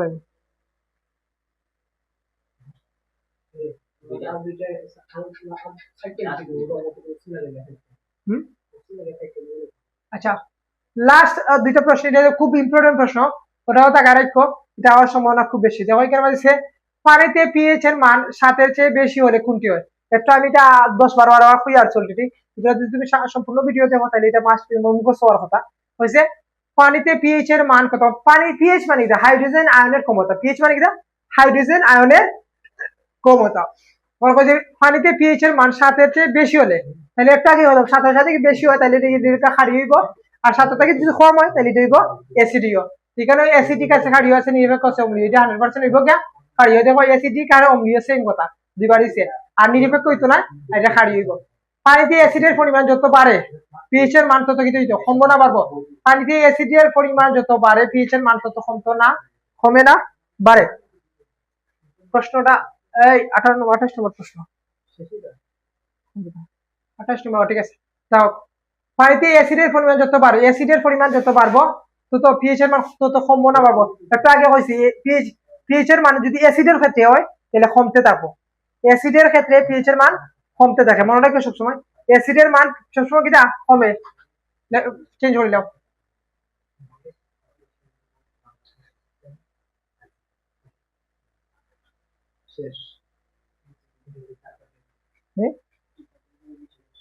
আচ্ছা, লাস্ট দুইটা প্রশ্ন দেখো, নিচের কোনটি বিযোগ? প্রশ্নটা বলার আগে বুঝো, হচ্ছে নিচের কোনটি বিযোগ? দেখো প্রশ্নটা কি দা, সোডিয়াম হাইড্রোকার্বনেট, দেখি দা সোডিয়াম হাইড্রোকার্বনেট, আর এখানে একটা বস্তু দিছে দেওয়ার পরে কইছে লাস্টে কিটা উৎপন্ন হইব ওর ইনে দিছে সোডিয়াম ক্লোরাইড ঠিক আছে সোডিয়াম ক্লোরাইড প্লাস H2O আর এরপরে হইলো কি এখানে হইব কি আগে যদি আমি যেখানে আমি যদি বুঝি কার্বন ডাইঅক্সাইড জিনিস তোমরা আমরা খেলা শিখা দেই যেখানে হইছে আর যদি আমি কার্বন সোডিয়াম হাইড্রোক্সাইড বই দেখো এখানে সোডিয়াম হাইড্রোক্সাইড কোটা এখানে সোডিয়াম হাইড্রোক্সাইড কিন্তু একটা দিছে আর যদি আমি আবার সোডিয়াম হাইড্রোক্সাইড বই দুইটা সোডিয়াম হাইড্রোক্সাইড দিব এটা সম্ভাবনা খুব কম এবং হাইড্রোকার্বনেট এখানে হওয়ার সম্ভাবনা হইতো না এখানে উত্তরটা হইব কার্বন ডাই অক্সাইড যদি কার্বন ডাই অক্সাইডের সাথে আমি সোডিয়াম হাইড্রোকার্বনেট বিক্রিয়া করাই তাহলে সোডিয়াম ক্লোরাইড প্লাস পানি প্লাস সমান কার্বন ডাই অক্সাইড উৎপন্ন হইব এরপরে পিএইচ এর মানের ক্ষেত্রে দেখো 7 এর বেশি হলে মাটি ক্ষারীয় হয় 7 এর বেশি 100% মাটির ক্ষারীয় আবার 7 এর কম হলে এটা মাটি অ্যাসিডিটি হইব আর 7 হলে তার সফল চাষের জন্য ভালো কারণ এটার মধ্যে কোনো অ্যাসিডও নাই এর মধ্যে কোনো ক্ষারও নাই ওইলে তোমার অ্যাসিডিটির পার্টও যেটা আছে এগুলা থেকে প্রশ্ন হওয়ার সম্ভাবনা খুব বেশি এরপরে পার্ট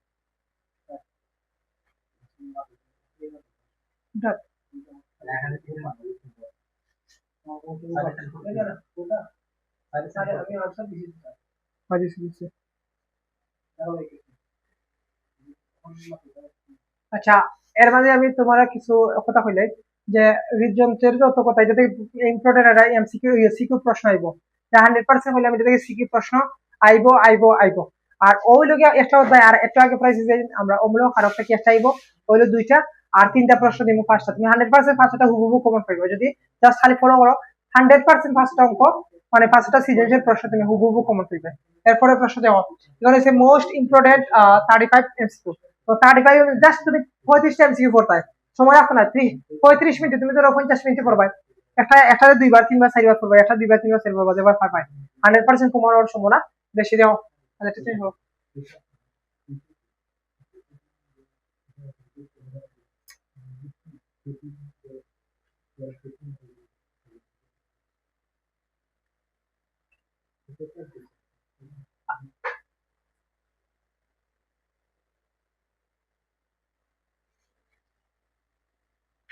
আচ্ছা প্রশ্নটা দেখো কি দেওয়া হয়েছে হিমোগ্লোবিন থাকে না কোন রক্তকণিকা কারণ প্রশ্নটা আগে বুঝবাই হিমোগ্লোবিনটা বিষয়টা কিনা যেটা যে ধরনের পদার্থ রক্তরে লাল করে এটা হয় এটার কারণে মানে রক্ত কোনটার কারণে লাল হয় এটা গিয়া হিমোগ্লোবিনের কারণে প্রশ্নটা ভালো লাগে বুঝছো যে হিমোগ্লোবিন থাকে না কোন রক্তকণিকায় রক্তকণিকা লাল করে কোনটি রক্তকণিকা লাল করে গিয়া হিমোগ্লোবিন কণিকার মাঝে আমরা করতাম কোনটার রং লাল নয় প্রথমে দিচ্ছে লুইতে রক্তকণিকা এটা 100% মানুষের শরীরে বেশি থাকে এটা রক্ত লাল অনুচক্রিকা এটা হইলো গিয়া রক্তটা লাল থাকে শ্বেত কণিকা কইছে শ্বেত মানে এটা সাদা এর মানে হইলো গিয়া কিটা এটা লাল নাই এর মানে এখানে উত্তর হচ্ছে গ্লোবিন থাকে না কোন রক্তকণিকা এটা 100% হইলো গিয়া শ্বেত কণিকা কারণ কি শ্বেত কণিকা এটা রক্ত লাল নাই মানে সাদা এরপরের প্রশ্ন দেখো মানুষের দেহের ওজনের কত ভাগ রক্ত এটা একটা ইম্পর্টেন্ট একটা প্রশ্ন এটাও দেখায় রাখবা এটা একটা বেশি ইম্পর্টেন্ট প্রশ্ন মানুষের দেহের ওজনে কত ভাগ রক্ত থাকে মানুষের একটা ওজনের 8% ও তোমার শরীরে যদি ওজন থাকে 40 কেজি তো 40-এর 8% কত ক্যালকুলেটর মাইরে বাকরে দিবা 100 মাঝে থাকে 8 আর 40-এর মাঝে কত কোনটাই বাড়াই দিব তোমার মানে শরীরে কত রক্ত আছে তোমার শরীরে যদি রক্ত কম হয়ে থাকে তাহলে বেশি বেশি খাইবে এরপরে দেখো রক্তরসে পানির শতকরা পরিমাণ কত রক্তরসে পানির শতকরা পরিমাণ কত এখানে হচ্ছে 90% 70% দিচ্ছে আবার হচ্ছে 80% আবার হচ্ছে 10% উত্তরটা হইব 90% রক্তরসে পানির শতকরা পরিমাণ কত 100% হইব 90%। এরপরে বসো রক্তের তরল অংশকে কি বলে রক্তের তরল অংশকে কি বলে শ্বেতকণিকা জীবনে হইতো না এটা একটা কণিকার নাম রক্তকণিকার নাম আর অনুচক্রিকা একটা কণিকার নাম পানি তো জীবনে হইতো না যেগুলো প্লাজমা প্রশ্নটা যদি বুঝো তাহলে তো তুমি 100% করতে পারবে যে রক্তের তরল অংশকে কি বলে রক্তের একটা তরল অংশ আছে রক্তের তরল অংশের মাঝে রক্তকণিকা পাইবনি জীবনে ওকে দেখো আমরা ফর্মুলা গিয়া 6 নম্বরটা রক্তের তরল অংশকে কি বলে এটাকে বুঝাইছি রক্তের তরল অংশকে কি বলে? শ্বেতকণিকা, অনুচক্রিকা, প্লাজমা, পানি। তো এটা হলো রক্তের তিনটা অংশ থাকে, তিনটা কণিকা থাকে। এই জায়গায় একটা হলো রক্তকণিকা, শ্বেতকণিকা, একটা হলো অনুচক্রিকা, আর একটা হলো লোহিত কণিকা। এই দুইটার নাম মানে কণিকার নাম এটা 100% দিয়ে রয়েছে না। আর পানি হওয়ার সম্ভাবনা খুব কম, আর পানি হইতো না। এটা হলো প্লাজমা। নিচের কোনটি রক্তের প্রোটিন জাতীয় জৈব পদার্থ? প্রোটিন জাতীয় জৈব পদার্থ। এখানে অ্যামোনিয়া মাঝে জীবনে প্রোটিন পাওয়া যেত না। তোমার এখানে অ্যামোনিয়া অ্যাসিডের মাঝে প্রোটিন আছে সম্ভব নাই। গ্লুকোজের মাঝেও প্রোটিন নাই। উত্তরটা হয়ে গিয়া ফাইব্রিনোজেন। যেটাকে দেব ফাইব্রিনোজেন। ওটা শেষ হলো।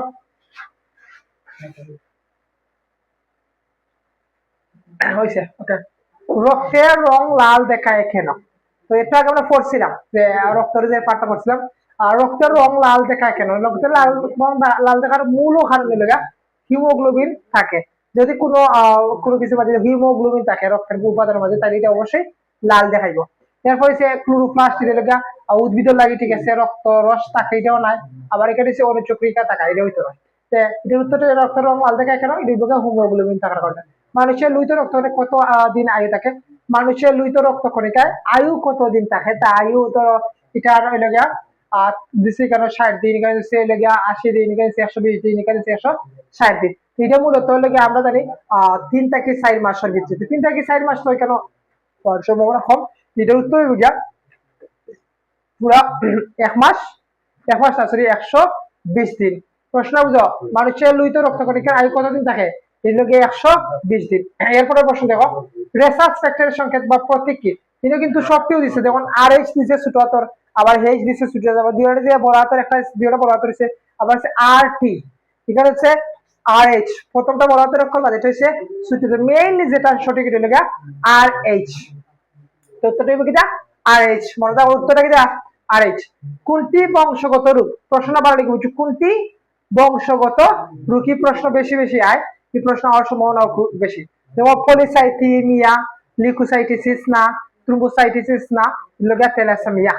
উত্তরটা হবে কিটা থ্যালাসেমিয়া। এটা হলো কোনটি বংশগত রোগ? এটা উত্তর হবে থ্যালাসেমিয়া। প্রশ্ন বাড়া লিখে মনে অনেক পায়, কোনটি বংশগত রোগ? এটা হবে থ্যালাসেমিয়া। রক্ত কোন ধরনের টিস্যু দিয়ে গঠিত? প্রশ্ন বাড়লে দিকে আছে, রক্ত কোন ধরনের টিস্যু নিয়ে গঠিত? এটা হচ্ছে বাজক টিস্যু, সরল টিস্যু, যোজক টিস্যু না জটিল টিস্যু? এগুলো যোজক টিস্যু। উত্তরটা হবে যোজক টিস্যু। যেমন আমরা সংজ্ঞা শুনে যোজক কলা, আমরা যোজক কলা দ্বারা, যোজক কলা ঈষৎ হলুদ রং, যেটা এটা রক্ত কই আমরা। এটা রক্ত কোন ধরনের টিস্যু নিয়ে গঠিত? এটা যোজক টিস্যু দ্বারা রক্ত গঠিত। পরের প্রশ্ন চেঞ্জ চেঞ্জ চেঞ্জ করো।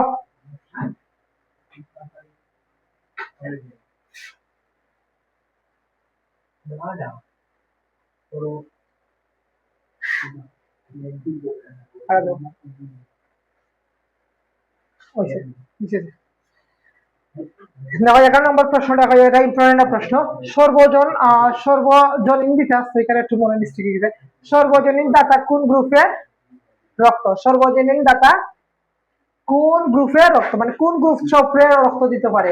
এটা লেগে ও পজিটিভ, বা ও যেটা আছে ও পজিটিভ যে রক্ত আছে, এটা লেগে সবের রক্ত দিতে পারে। বাড়ি মনোটা পায় ও পজিটিভ মানে রক্ত যেগুলো আছে এইগুলো সবগুলোর রক্ত দিতে পারে। আর এবি যেটা আছে এবি পজিটিভ, এটা সকল কাছে রক্ত নিতে পারে। এই প্রশ্নটা প্রচুর ইম্পর্টেন্ট, কোনটি রক্ত নিতে পারে আবার কোনটি রক্ত মানে দিতে পারে। যদি সর্বজনীন দাতা হয় তাহলে ও পজিটিভ, আর সর্বজনীন গৃহতা যদি হয় তাহলে এবি পজিটিভ। তখন বাড়ির প্রশ্ন হচ্ছে ভেন্ট্রিকলের অপর নাম কি?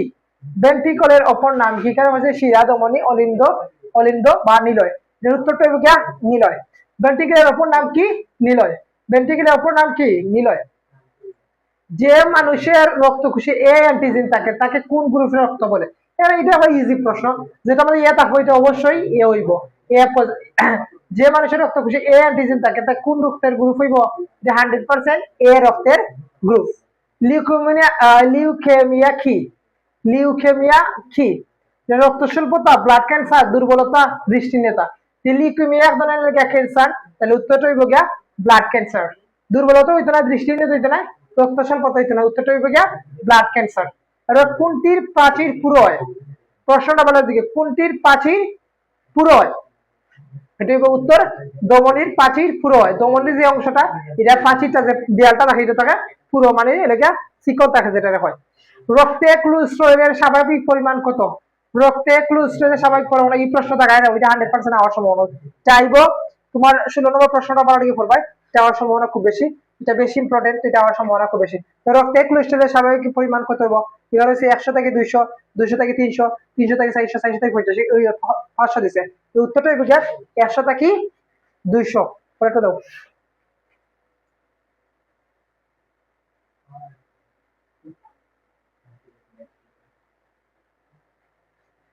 একজন মানুষের রক্তের গ্রুপ যদি এ হলে রক্তে কোনটি থাকবে? ধরুন হচ্ছে এ অ্যান্টিজেন, আবার বি অ্যান্টিজেন, এ অ্যান্টিবডি, আবার ও অ্যান্টিবডি। এখানে এ যদি রক্তের গ্রুপ হয় তাহলে মাস্ট বি এখানে এ অ্যান্টিজেন থাকবো।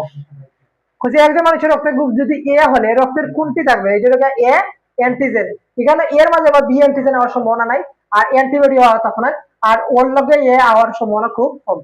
বাট ডান ভেন্ট্রিকল থেকে কোনটি উৎপন্ন হয়? প্রশ্ন বলার বুঝো, ডান ভেন্ট্রিকল থেকে কোনটি উৎপন্ন হয়?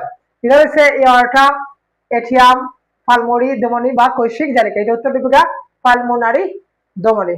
এরপরে দেখো, একটি হৃদস্পন্দন সময় লাগে, একটা হৃদস্পন্দন হইতে মানে হৃদস্পন্দন যেন হইতে কতটুকু সময় লাগে? কেন 0.6 সেকেন্ড, 0.7 সেকেন্ড, 0.8 সেকেন্ড দিচ্ছে, এবার 0.9 সেকেন্ড দিচ্ছে। আমরা জানি কোনো যদি হৃদস্পন্দন ঘটে তাইলে লাগে 0.8 সেকেন্ড সময় লাগে।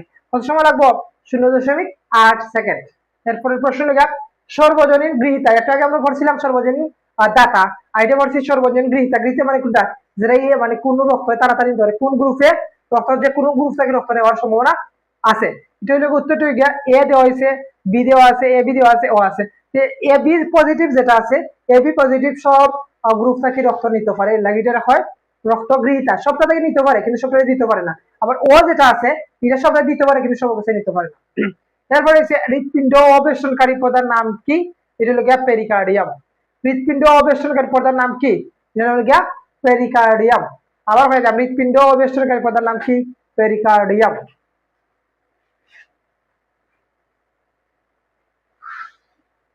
তোমরা একটা জিনিস হয়তো বললাম, আমি ক্লাস তাড়াতাড়ি করে দিলাম কারণ তোমরা সমকম, আর তোমরা যে কোনো জিনিস লং টাইম দেখো না। এলাই হয়েছি যে কোনো ক্লাসটা তুমি তাড়াতাড়ি করবাই, তাড়াতাড়ি শিখে নিবাই। মানে একবার ক্লাসটা দেখবা, দেখে ধরো তুমি অন্য তার মোবাইল টিপে অন্য কিছু অন্য কাজ করায়, এটা এটার চেঞ্জ করিয়া আবার তো একটা লাগে চেঞ্জ করিয়া আবার তো জাস্ট 30 মিনিট বা 40 মিনিট একটা ক্লাস দেখো, দেখো তোমার উপকার হইব। আর ওর লাস্ট সময়, আর বিজ্ঞানও বেশিরভাগ স্টুডেন্ট ফেল করে, বিজ্ঞানের গত বছর প্রচুর ছাত্র ফেল করছে, আর তাও সবসময় ফেল করে লেগে এমসিকিউ, সিকিউ ফেল করার সম্ভাবনা খুব কম। এসিকিউটা মানে কোনো লাগানে লিখতে পারে, কিন্তু এমসিকিউ তো আর এমন না যে আমি এটা না পারলে অন্যটা দিয়ে আমি পুষাই দিলাম, কিন্তু সিকিউ সিস্টেম আছে কিন্তু এমসিকিউ সিস্টেম নাই, না হইলে শেষ 0 মার্ক। এরপরে যে মস্তিষ্কে রক্তনালীতে রক্ত জমার বাধা তাকে কি বলে? প্রশ্ন বাড়াটিকে মস্তিষ্কে রক্তনালীতে রক্ত জমার বাধা তাকে কি বলে? এটা হচ্ছে coronary thrombosis, thromboplastin, cerebral thrombosis, diabetes mellitus. এখানে হইব গা উত্তরটা হলো সেরিব্রাল থ্রোম্বোসিস। এরপরে দেখো, কোনটি বিভাগজনিত রোগ? কোনটি বিপাকজনিত রোগ? এটা হচ্ছে ডায়াবেটিস, ডেঙ্গু জ্বর, ম্যালেরিয়া, জন্ডিস। এটা হইব গা ডায়াবেটিস। কোনটি বিভাগজনিত রোগ? এটা উত্তরটা হইব গা ডায়াবেটিস। অন্তঃকোরা গ্রন্থি থেকে নিঃসৃত হয় কোনটি? মানে একটা প্রশ্ন বুঝো, অন্তঃকোরা গ্রন্থি থেকে নিঃসৃত হয় কোনটি? এটা হলো গিয়া হরমোন। অন্তঃকোরা গ্রন্থি থেকে কি নিঃসৃত হয়? এটা হরমোন নিঃসৃত হয়। অন্তঃকোরা গ্রন্থি কি নিঃসৃত হয়? হরমোন নিঃসৃত হয়। এরপরে হিমোগ্লোবিন কোন মৌলটি বিতরণ? হিমোগ্লোবিন মানে কিটা? এটা রক্ত তৈরি করে, মানে রক্ত রং লাল দেখায়, বেশি অংশ রক্তের রং কিটা দেখায়? লাল দেখায়। তাইলে অবশ্যই লৌহ জাতীয় যেগুলো আছে, লৌহ জাতীয় এবং কচু আমরা খাই, কচু মাছ কিন্তু আমরা কচু থেকে রক্ত পাওয়া যায়। এখানে জানি যে কচুর মাঝে আমরা যে শাক যেটা আছে কচু, কচু খাইলে কি হয়? লৌহ জাতীয় পদার্থ পাওয়া যায় কচুর মাঝে। হিমোগ্লোবিন কোন মৌলটি বিদ্যমান? এটা লেগে লৌহ হইব, সোডিয়াম হইতো না, ম্যাগনেসিয়াম হইতো না, পারদ হইতো না, পারদ আরো ক্ষতি করে। দেখো, কোন গ্রুপে অ্যান্টিবডি নেই? কোন গ্রুপে অ্যান্টিবডি নেই? এটা এ বি গ্রুপে অ্যান্টিবডি নেই। এরপরে এ গ্রুপধারী ব্যক্তি কোন কোন রক্ত গ্রহণ করতে পারবে? এ গ্রুপধারী ব্যক্তি কোন কোন রক্ত গ্রহণ করতে পারে? 1 নম্বর এ তাকে তো এ পারবো, আবার এ ও তাকেও নিতে পারবো। উত্তরটা হইব এ তাকে এ নিছে, আবার ও তাকেও এ রক্ত নিতে পারবো।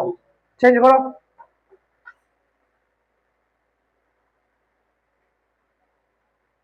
ওকে। ধরো যে কার্ডিয়াক চক্রের দাগ কয়টি? কার্ডিয়াক চক্রের দাগ হইল গিয়া 60টি। কার্ডিয়াক চক্রের দাগ কয়টি? 60টা। মানবদেহের পরিণত লোহিত রক্তকণিকার আকৃতি কিরূপ? মানবদেহের পরিণত লোহিত রক্তকণিকার আকার হইল গিয়া দ্বি অবতল চাকতি। দ্বি অবতল চাকতি। দ্বি অবতল কি? চাকতি। দ্বি অবতল চাকতি। মানবদেহে পরিণত লোহিত রক্তকণিকার আকৃতি কিরূপ? দ্বি উত্তল চাকতি নাই, দ্বি অবতল চাকতি। কোনটি বাইকার্বনেট আয়ন হিসেবে ফুসফুসে পরিবাহিত হয়? কোনটি বাইকার্বনেট হিসেবে ফুসফুসে পরিবাহিত হয়? যেটা নাইট্রোজেন। শ্বেতকণিকার কাজ কোনটি? শ্বেতকণিকা কোনটা বুঝছো? শ্বেতকণিকার কাজ কি?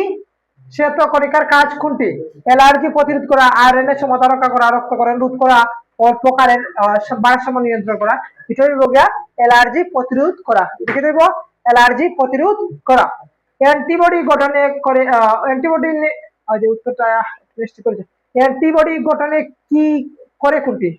অ্যান্টিবডি গঠন করে কোনটি? প্রশ্নটা সুন্দর লেখা করা যায়।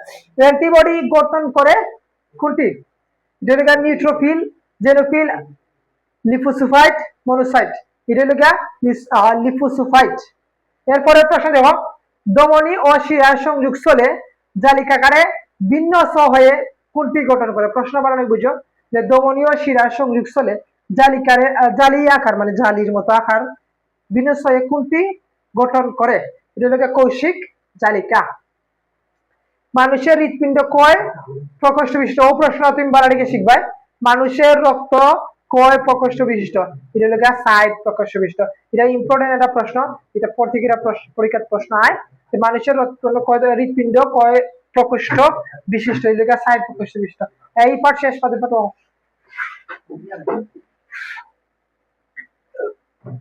তো আমি তোমরা কই তোমরা মূলত এমসিকিউটা লাগে কিছুটা বইও পড়বাই। বই আমরা জানা গাইড কিনা তো পাই তৈরি করে, গাইড কিন্তু বই থেকে তৈরি হয়। তো মূলত তোমরা কিনা করবা, মেইনলি তোমরা আগে পড়বা হলো গিয়া বইটা পড়বা, এরপরে গাইড করিও। আর কিছু ওই যে ভিডিওটা দিচ্ছি, ভিডিওটা তোমরা সুন্দর করিও প্রথম থেকে শেষ পর্যন্ত দেখো। আশা করি তুমি খাতা কলম লইয়া প্রশ্নগুলা পোজ মারিয়া মারিয়া ভিডিওটা তুমি খাতাগুলা সবগুলো প্রশ্ন লিখে দিবা। আমি আশা করি তুমি পাস করবা। আর আশা রাখি ফুললি তুমি ক্লাস করো 100% তুমি এটা পাস করবা ভাই। যেগুলো না ইয়ে দাও তুমি, এর আগেটা ইয়ে নাই তোর বলার পাটা দাও, বলার পাটাই তো।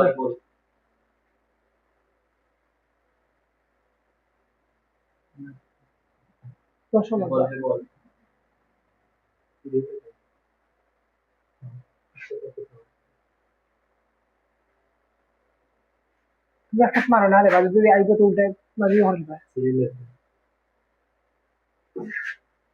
এটা তো সিরিয়াস হচ্ছে। এটা আমার কাছে আছে। দেখো আমরা ভেরি ভেরি ইম্পর্টেন্ট যেটা আছে বলর যে মানে এসব বলকে জানে, এসব বলকে জানে, এসব বলকে জানে। এখন বল তুমি মাস বেশি করে বলো মানে তোমার যেগুলো আছে এগুলো তুমি মাস বেশি করে। একটা সূত্র আছে নিউটনের, নিউটনের 2 নম্বর যে সূত্র আছে বস্তুর ভরবেগের পরিবর্তন প্রযুক্ত বলে সমানুপাতিক। ও প্রশ্নটা কিন্তু ইম্পর্টেন্ট। বস্তুর বল যেদিকে ক্রিয়া করে সেদিকে বলও ক্রিয়া করে। এখন প্রশ্নটা হলো গিয়া তোমরা বালাটিকে প্রশ্নটা করবা, করার পরে তোমরা ই পার্টের প্রশ্ন ইম্পর্টেন্ট আর এগুলা থেকে প্রশ্ন হওয়ার সম্ভাবনা খুব বেশি। দেখো প্রথম প্রশ্ন হয়েছে কিনা, থেমে থাকা বাস হঠাৎ চলতে শুরু করলে বাস যাত্রী পেছনের দিকে হেলে পড়ে কেন? আবার কই, থেমে থাকা বাস মানে হঠাৎ থেমে থাকা বাস হঠাৎ চলতে শুরু করলে বাস যাত্রী পেছনের দিকে হেলে পড়ে কেন? এটা হচ্ছে স্থিতিজড়িতার কারণে, গতিজড়তার কারণে, গতির কারণে, বেগের কারণে। কারণ মূলত এটা সিরিয়াস হয় লাগিব স্থিতিজড়তার কারণে। জড়তা কিনা মানে কোন একটা বস্তু যে অবস্থায় আছে চিরকাল সেই অবস্থা থাকার যে প্রবণতায় তারা হয় লগিয়া জড়তা। নিউটনের দ্বিতীয় সূত্রের কোনটি প্রযোজ্য? নিউটনের সূত্র জানি আমরা F equal to M A, বল ইকুয়াল টু এম মানে বল আর এ মানে ত্বরণ। বল ইন্টু ত্বরণ। দেখো বল ইকুয়াল টু বল ইন্টু ত্বরণ। বলটা হইল গিয়া এফ, বলটা এম, ত্বরণটা হইল এ। নিউক্লিয়াসের বিটা করার জন্য দায়ী কোন বল? নিউক্লিয়াসের বিটা করার জন্য দায়ী কোন বল? দুর্বল নিউক্লিয় বল, তার চুম্বক বল। এটা হলো গিয়া শক্তিশালী নিউক্লিয় বল। এটা উত্তরটা হইব গিয়া শক্তিশালী নিউক্লিয় বল। উত্তরটা কি দিব? শক্তিশালী নিউক্লিয় বল। চেঞ্জ করো।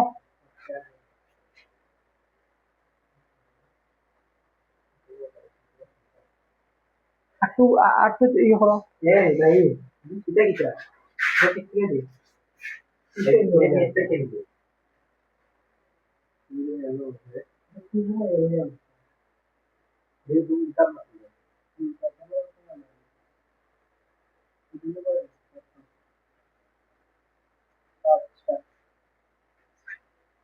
নাইমোর লাস্ট নাম্বার কত নাইমোর?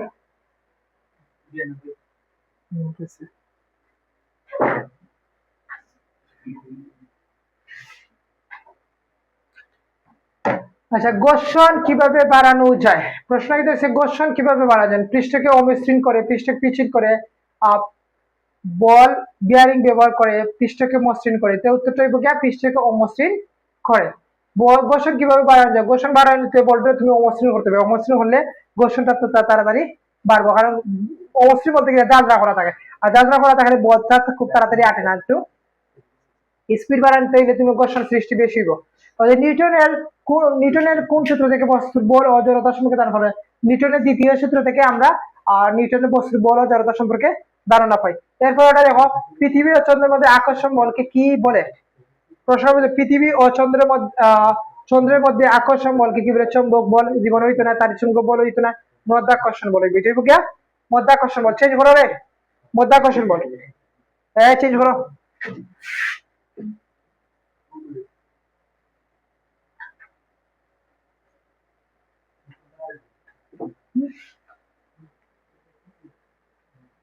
গাছ থেকে একটি ফল মাটিতে পড়লে এটি কোন বলের উদাহরণ?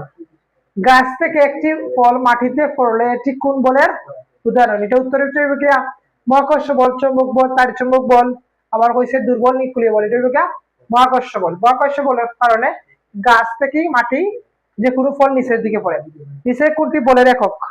বলের একক হইল নিউটন। বলের একক কিনা নিউটন। জড়তার পরিমাপক কোনটি? জড়তার পরিমাপক হইল গিয়া বল। চেঞ্জ করো।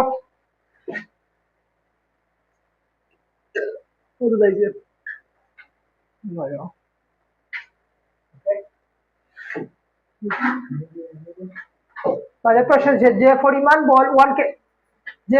বল 1 কেজি বলের উপর প্রযুক্ত হয়ে 1 মিটার পার সেকেন্ড স্কয়ার ত্বরণ সৃষ্টি করে তাকে কি বলে?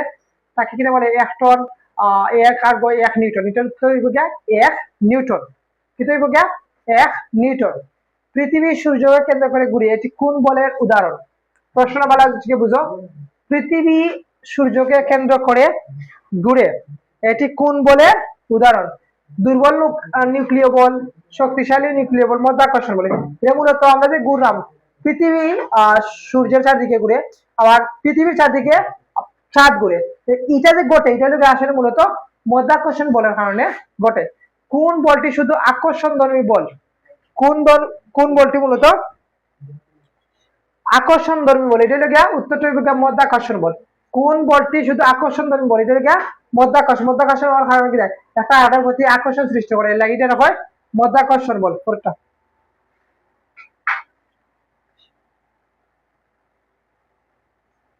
সত্যি মধ্যাকর্ষণ বল। আচ্ছা, কোন উত্তর মধ্যাকর্ষণ বল। আচ্ছা, পৃষ্ঠ অমসৃণ বা খসখসে বা এবড়ো হলে কি ঘর্ষণ বল উৎপন্ন হয়? বিষয়টা বলা রেখে বুঝো। পৃষ্ঠ অমসৃণ, একটা তারা মানে কোনো একটা পাখা রাস্তার মাঝে যাই, আর পাখার মাঝে সময় আমরা রুলার মারে যে যা সৃষ্টি হয়, ওই যে খসখসে বা এবড়ো হলে কিরূপ ঘর্ষণ বল উৎপন্ন হয়? এটা বেশি উৎপন্ন হইব, সমান উৎপন্ন হইব, মসৃণ পৃষ্ঠের মতো হইব, না হইব? যেহেতু এবড়ো বেশি থাকবো, অত বেশি মানে তোমার ঘর্ষণটা সৃষ্টি হইব বেশি। কোন বলের মান দুটি বস্তুর ভর এবং এদের মধ্যে দূরত্বের উপর নির্ভর করে? দূরত্ব হইব গিয়া মধ্যাকর্ষণ বল। কোন বলের মান? কারণ বল হয়েছে, ঘর্ষণ বল হয়েছে না, পেশিজ বল না, তাড়িৎ বল না। দূরত্ব হইব গিয়া মাস হইব গিয়া মধ্যাকর্ষণ বল। এটা উত্তরটা হইব গ নম্বর। বেগের পরিবর্তন হার কি বলে? ত্বরণ বলে। বেগের পরিবর্তন হার কি বলে? ত্বরণ বলে। পদাটা হরো, এই চেঞ্জ করো।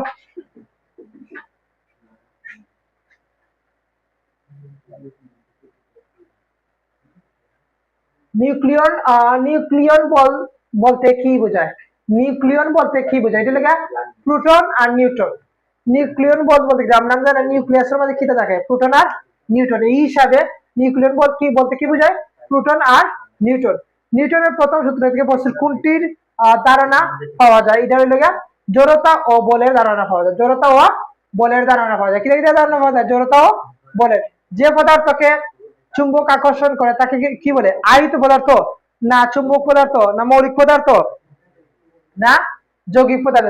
যে পদার্থকে চুম্বক আকর্ষণ করে তাকে অবশ্যই চুম্বকীয় পদার্থ বলবো বা চৌম্বক পদার্থ বলে। এই চেঞ্জ কর, উঠে যাচ্ছে না একটা।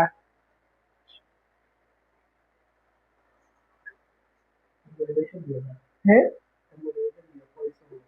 আচ্ছা, লাস্টের দিব এখন। কোনটি রাসায়নিক বিক্রিয়ার সংঘটনের জন্য দায়ী? প্রশ্ন বলার বুঝো। প্রশ্নটা হয়েছে কোনটি রাসায়নিক বিক্রিয়ার সংঘটনের জন্য, রাসায়নিক বিক্রিয়া সৃষ্টি করে কোনটি? চৌম্বক বল সৃষ্টি করে, না তাড়িৎ চৌম্বক বল সৃষ্টি করে, না ঘর্ষণ বল সৃষ্টি করে, না মহাকর্ষ বল সৃষ্টি করে? রাসায়নিক বিক্রিয়া মূলত ঘটে হলে গিয়া তাড়িৎ চুম্বক বলে সবসময় ঘটে হলে গিয়া রাসায়নিক বিক্রিয়া ঘটে কোনটার মাঝে? তাড়িৎ চুম্বক বলের মাঝে রাসায়নিক বিক্রিয়া ঘটে। পৃথিবী অপর বস্তুকে যে বল দ্বারা টানে তাকে কি বলে? পৃথিবী অপর বস্তুকে যে বল দ্বারা টানে তাকে বলে অভিকর্ষ বলে। পৃথিবী অপর বস্তুকে যে বল দ্বারা, পৃথিবী দ্বারা যদি একটা তোমার চার্জ যদি আকর্ষণ সৃষ্টি করে বা পৃথিবী দ্বারা অন্য যে কোনো একটা বস্তু যদি আকর্ষণ করে তাইলে অভিকর্ষ বল। তারাই বুঝে পৃথিবী বা অন্য বস্তুর সাথে যদি কোনো আকর্ষণ সৃষ্টি হয় তাইলে এটা হয় অভিকর্ষ। আর যদি মহাবিশ্বের যে কোনো দুইটা বস্তুর মাঝে হয় তাইলে গিয়া মহাকর্ষ। বাড়ানি বুঝো, পৃথিবী অন্য বস্তুর মাঝে যে আকর্ষণ এটা গিয়া তোমার অভিকর্ষ, আর মহাবিশ্বের মাঝে দুইটা বস্তুর যদি আকর্ষণ হয় তাইলে গিয়া মহাকর্ষ। কোন তলকে খুব মসৃণ করে কোনটিকে কমানো যেতে পারে? তাহলে গিয়ে প্রশ্ন বুঝো। প্রশ্ন হয়েছে কোন তলকে খুব মসৃণ করে কোনটিকে কমানো যেতে? যদি আমি একটা বলতে আমি মসৃণ করি, মসৃণ মানে একবার মিল রাখি তাইলে এটা সৃষ্টি হবে কিনা ঘর্ষণটা আমি হবো তার। যদি মিল রাখি তাহলে কিনা ঘর্ষণটা কমে যাব। কোন তলকে খুব মসৃণ করে কোনটিকে কমানো যেতে পারে? এটা অবশ্যই ঘর্ষণ, কারণ অমসৃণের মাঝে ঘর্ষণ সৃষ্টি হয় বেশি। তাড়াতাড়ি করে যায়।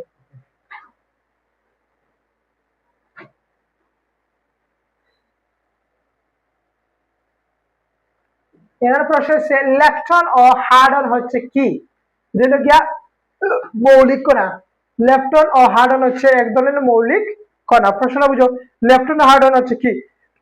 মৌলিক কণা। কিছু কিছু প্রশ্ন আছে তোমার বইয়ের মধ্যে তুমি হইতে না, এগুলো লাগে তুমি গাইডটা ফরওয়ার্ড ফলো করো, পাইবা ঠিক আছে, কিন্তু তুমি কঠোর পরিশ্রম করার পরে এগুলা তুমি পাইবা না, এর আগে তুমি পাইবা না।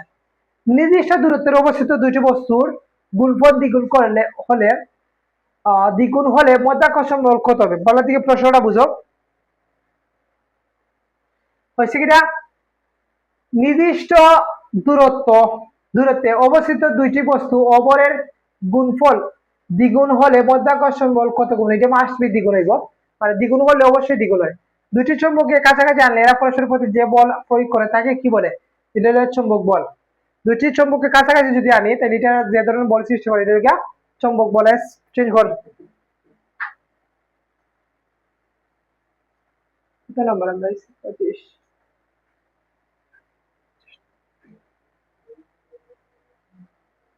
হচ্ছে মৌলিক কণিকা লেপটন ক্ষয়প্রাপ্তির জন্য দায়ী কোন বল? মৌলিক কণিকা লেপটন ক্ষয়প্রাপ্তির জন্য দায়ী কোন বল? এটার উত্তরটা হইব গিয়া তাড়িৎচুম্বক বল, দুর্বল নিউক্লিয় বল, না কি দিছে আটা দিছে এটা গিয়া শক্তিশালী নিউক্লিয় বল। এটার উত্তরটা হইব গিয়া দুর্বল নিউক্লিয় বল। মৌলিক কণিকা লেপটন ক্ষয়প্রাপ্তির জন্য দায়ী কোন বল? এটা হলো দুর্বল নিউক্লিয় বল। বলের গুণগত সংজ্ঞা পাওয়া যায় নিউটন কোন সূত্রে? এটা প্রথম সূত্র। বলের গুণগত সংজ্ঞা, বলের সম্পর্কে বেশি ধারণা পাওয়া যায় এটা প্রথম সূত্র থেকে। বলের সমীকরণ কোনটা? এটাকে আমরা হচ্ছে বল ইকুয়াল বল ইনটু ত্বরণ। বল ইকুয়াল টু বল ইনটু ত্বরণ। বল ইকুয়াল টু বল ইনটু ত্বরণ। চেঞ্জ করো।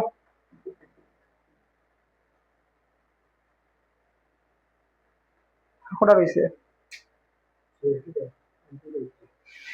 নিচে কোন সম্পর্ক সেটা কি ইম্পর্টেন্ট তিনবার দেওয়া আছে। ভরবেগ সমান সমান, আমরা জানি ভরবেগ সমান সমান কিটা বল ইনটু বেগ। ভরবেগ সমান সমান বল ইনটু বেগ, ঠিক আছে। বল ইনটু সমান সমান বড় বেগ, এটা হইতো না, কারণ আমরা জানি বল সমান সমান এম এ, এখানে এম এ নাই, ত্বরণ দেওয়া নাই, কারণ বল ইনটু সরণ পাই সময় হইতো না।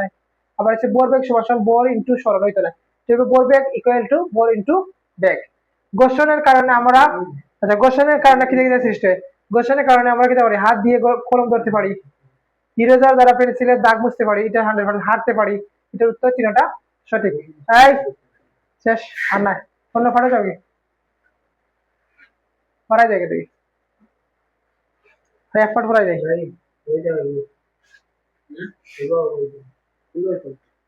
যে কোনো ফাটা যাবে আর লাস্ট ফাট ফাড়াই যায়। কটা নম্বর অর্ডার ফাইলে ফাইলে ফাইলে লাস্ট ফাইলে তো তো তো কোনটা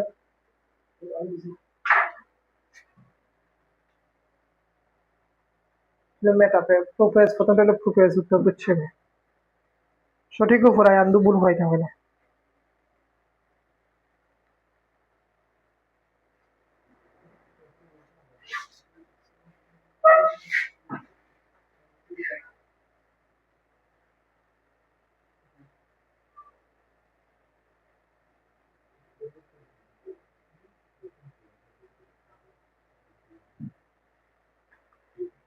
দেখো ক্রোমোজোম গুলো স্পষ্ট হয় কখন, ক্রোমোজোম গুলো স্পষ্ট হয় কখন, টেলোফেজে, প্রোফেজে, অ্যানাফেজে, মেটাফেজে। এটার উত্তরটা হইব গিয়া প্রোফেজ। ক্রোমোজোম গুলো স্পষ্ট হয় কখন, এটা হলো গিয়া প্রোফেজের মাঝে গেলে গিয়া প্রোফেজটা মানে ক্রোমোজোম গুলো স্পষ্ট হয়। সেক্স ক্রোমোজোম কতটি, উত্তরটা হইব গিয়া দুটি। ওয়াটসন ও গ্রিক কত সালে ডিএনএ এর গঠন আবিষ্কার করেন? ওয়াটসন ও গ্রিক কত সালে ডিএনএ এর গঠন আবিষ্কার, ডিএনএ ওয়াটসন ও গ্রিক কত সালে ডিএনএ এর গঠন আবিষ্কার? এটা হলো 1953 সে 1954 সে 1955 সে 1963। এটা উত্তরটা 1953 সালে। ওয়াটসন ও গ্রিক কত সালে ডিএনএ এর গঠন আবিষ্কার হয়? 1953 সালে। ক্রোমোজোমের প্রধান উপাদান কোনটি? ক্রোমোজোমের প্রধান উপাদান কোনটি? ক্রোমোজোমের প্রধান উপাদান হলো গিয়া ডিএনএ। ডিএনএ মানে কিটা? Deoxyribonucleic acid. ডিএনএ মানে কিটা? Deoxyribonucleic acid. ডিএনএ মানে কিটা? Deoxyribonucleic acid. ক্লোনিং কত প্রকার? ক্লোনিং কত প্রকার? এগুলো কি 3 প্রকার। চেঞ্জ করো।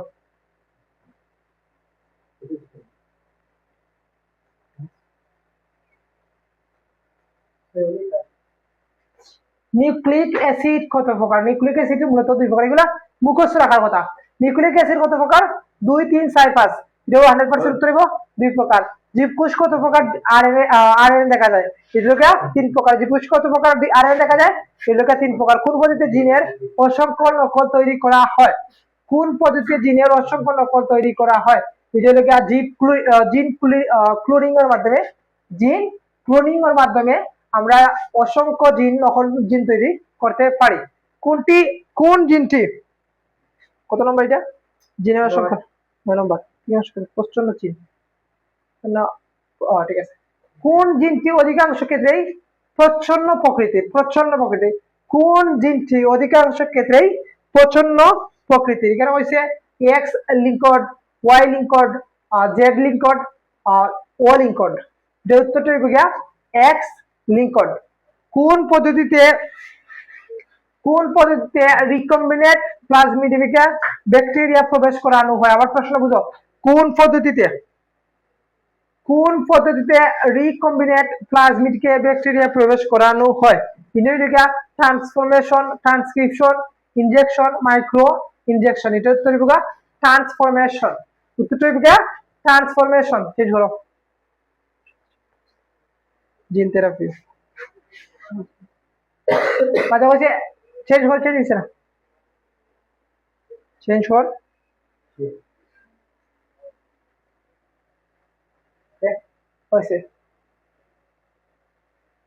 মানবদেহে ক্ষতিকর জিনকে অপসারণ করে সুস্থ জিন প্রতিস্থাপন করা কি বলে? এটাকে জিন থেরাপি বলে। মানবদেহে ক্ষতিকর জিনকে অপসারণ করে সুস্থ জিনে প্রতিস্থাপন করা কি বলে? জিন থেরাপি বলে। জিন থেরাপি বলে। ডিএনএ ও আরএনএ এর বাহক কোনটি? ডিএনএ এন্ড আরএনএ এর বাহক কোনটি? এটা হলো ক্রোমোজোম।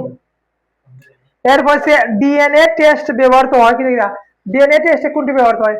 আর চুল ব্যবহার হয়, মিউকাস ব্যবহার হয়, হাতের কুশ ব্যবহার হয়, নখ ব্যবহার হয়। এটা 100% চুল ব্যবহার করা হয়, এর লাগে চুলটা সাদা করে রাখা হয়। 14 নম্বর প্রশ্ন দেখো। 14 নম্বর হচ্ছে জীব প্রযুক্তি। জীব প্রযুক্তিতে কোন বিষয়টি অন্তর্ভুক্ত নয়? এটা হলো উদ্যান তত্ত্ব। এটা 100% অণুজীব বিজ্ঞান, টিস্যু কালচার, জিন প্রকৌশল, 70 ঠিক আছে। উদ্যান তত্ত্ব এটা অন্তর্ভুক্ত নয়। কাঙ্ক্ষিত জিনকে প্লাজমিডে যুক্ত করে ও সংখ্যা বৃদ্ধি করার কৌশলকে কি বলে? আবার কাঙ্ক্ষিত জিনকে প্লাজমিডে যুক্ত করে সংখ্যা বৃদ্ধি করার কৌশলকে কি বলে?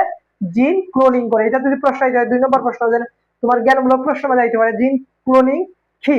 কাঙ্ক্ষিত জিনকে প্লাজমিডে যুক্ত করে ও সংখ্যা বৃদ্ধি করার কৌশলকে বলে জিন ক্লোনিং। চেঞ্জ করো, চেঞ্জ কর। জিন প্রযুক্তির দ্বারা সৃষ্ট সুপার রাইস কোন ভিটামিন পাওয়া যায়? প্রশ্নটা ইম্পর্টেন্ট, কিন্তু এই প্রশ্নটা হওয়ার সম্ভাবনা খুব বেশি। জিন জৈব প্রযুক্তির দ্বারা সৃষ্ট সুপার রাইস কোন ভিটামিন পাওয়া যায়? যেটা ভিটামিন এ। কারণ বোঝা যায় বাতের মাঝে ভিটামিন এ পাওয়া যায়। জিন ক্লোনিং এর সাহায্যে বহির্গত জিনপ্রাপ্ত জীবটিকে কি বলা হয়? এটা হয় ট্রান্সজেনিক জীব। এটা বলা হয় ট্রান্সজেনিক জীব। এরপরে এটা দেখো, হেপাটাইটিসের চিকিৎসায় ব্যবহৃত হয় কোনটি? হেপাটাইটিস এর চিকিৎসায় ব্যবহার করা ইন্টারফেরেন, ভ্যাকসিন, অ্যান্টিবায়োটিক বা ফাইসিন। এই অ্যান্টিবায়োটিক আমরা ধরো হেপাটাইটিসও ব্যবহার করি না, ফাইসিনও ব্যবহার করি না, আর ভ্যাকসিন ইউজ করা হয় না, বর্তমানে ব্যবহার হয় ইন্টারফেরন। দলি বেড়া কোন ধরনের কুলিং এর উদাহরণ? এখন প্রশ্ন হচ্ছে দলি বেড়া কোন ধরনের কুলিং এর উদাহরণ? এখানে সেল ক্লোনিং, জিপ ক্লোনিং, জিন ক্লোনিং বা রিপ্রোডাক্টিভ ক্লোনিং। জিপ ক্লোনিং, এটার উত্তরটা গিয়া জিপ ক্লোনিং। এর কথা বলি যদি এই পাঠে কোনো প্রশ্ন হয় বেশিরভাগ ক্ষেত্রে উত্তরটা গিয়া জিপ ক্লোনিং। এটা কারণ দলি বেড়া কোন ধরনের ক্লোনিং এর উদাহরণ? বেশিরভাগ ক্ষেত্রে জিপ ক্লোনিং দ্বারা এটার তোমার চেঞ্জ করা হয়। এরপরে তো গিয়া প্লাজমিড এর উৎস কোনটি? প্লাজমিড এর উৎস কোনটি? প্লাজমিডের উৎস হলো গিয়া ব্যাকটেরিয়া। প্লাজমিডের উৎস কোনটা? ব্যাকটেরিয়া। প্লাজমিডের উৎস কি? ব্যাকটেরিয়া। প্লাজমিডের উৎস ব্যাকটেরিয়া। চেঞ্জ করো।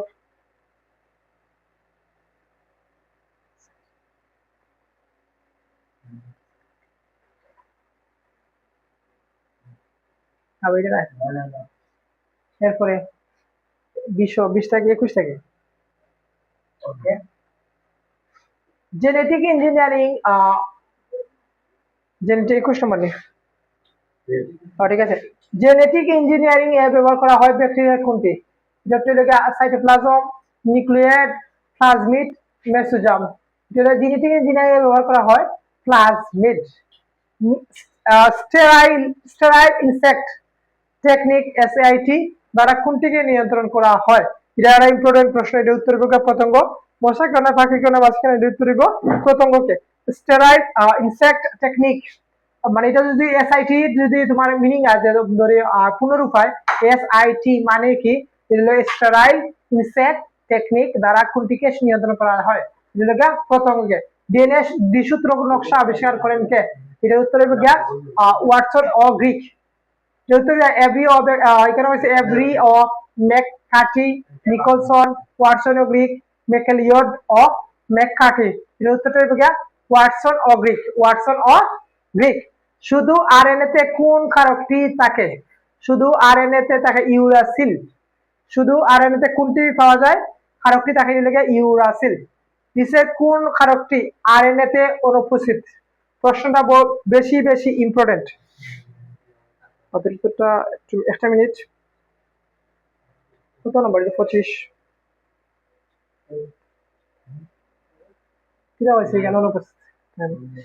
নিচে কোন কারকটি আরএনএ তে অনুপস্থিত?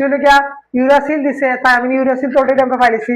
আর ইউরাসিল দিছে, থায়ামিন দিছে, গুয়ানিন দিছে, সাইটোসিন দিছে। এটা উত্তর হবে থায়ামিন। হচ্ছে নিচে কোন কারকটি আরএনএ তে অনুপস্থিত? থায়ামিন। আর আছে নি? দেখো আর আছে নি? আছে আছে, প্রতিরোধী আছে।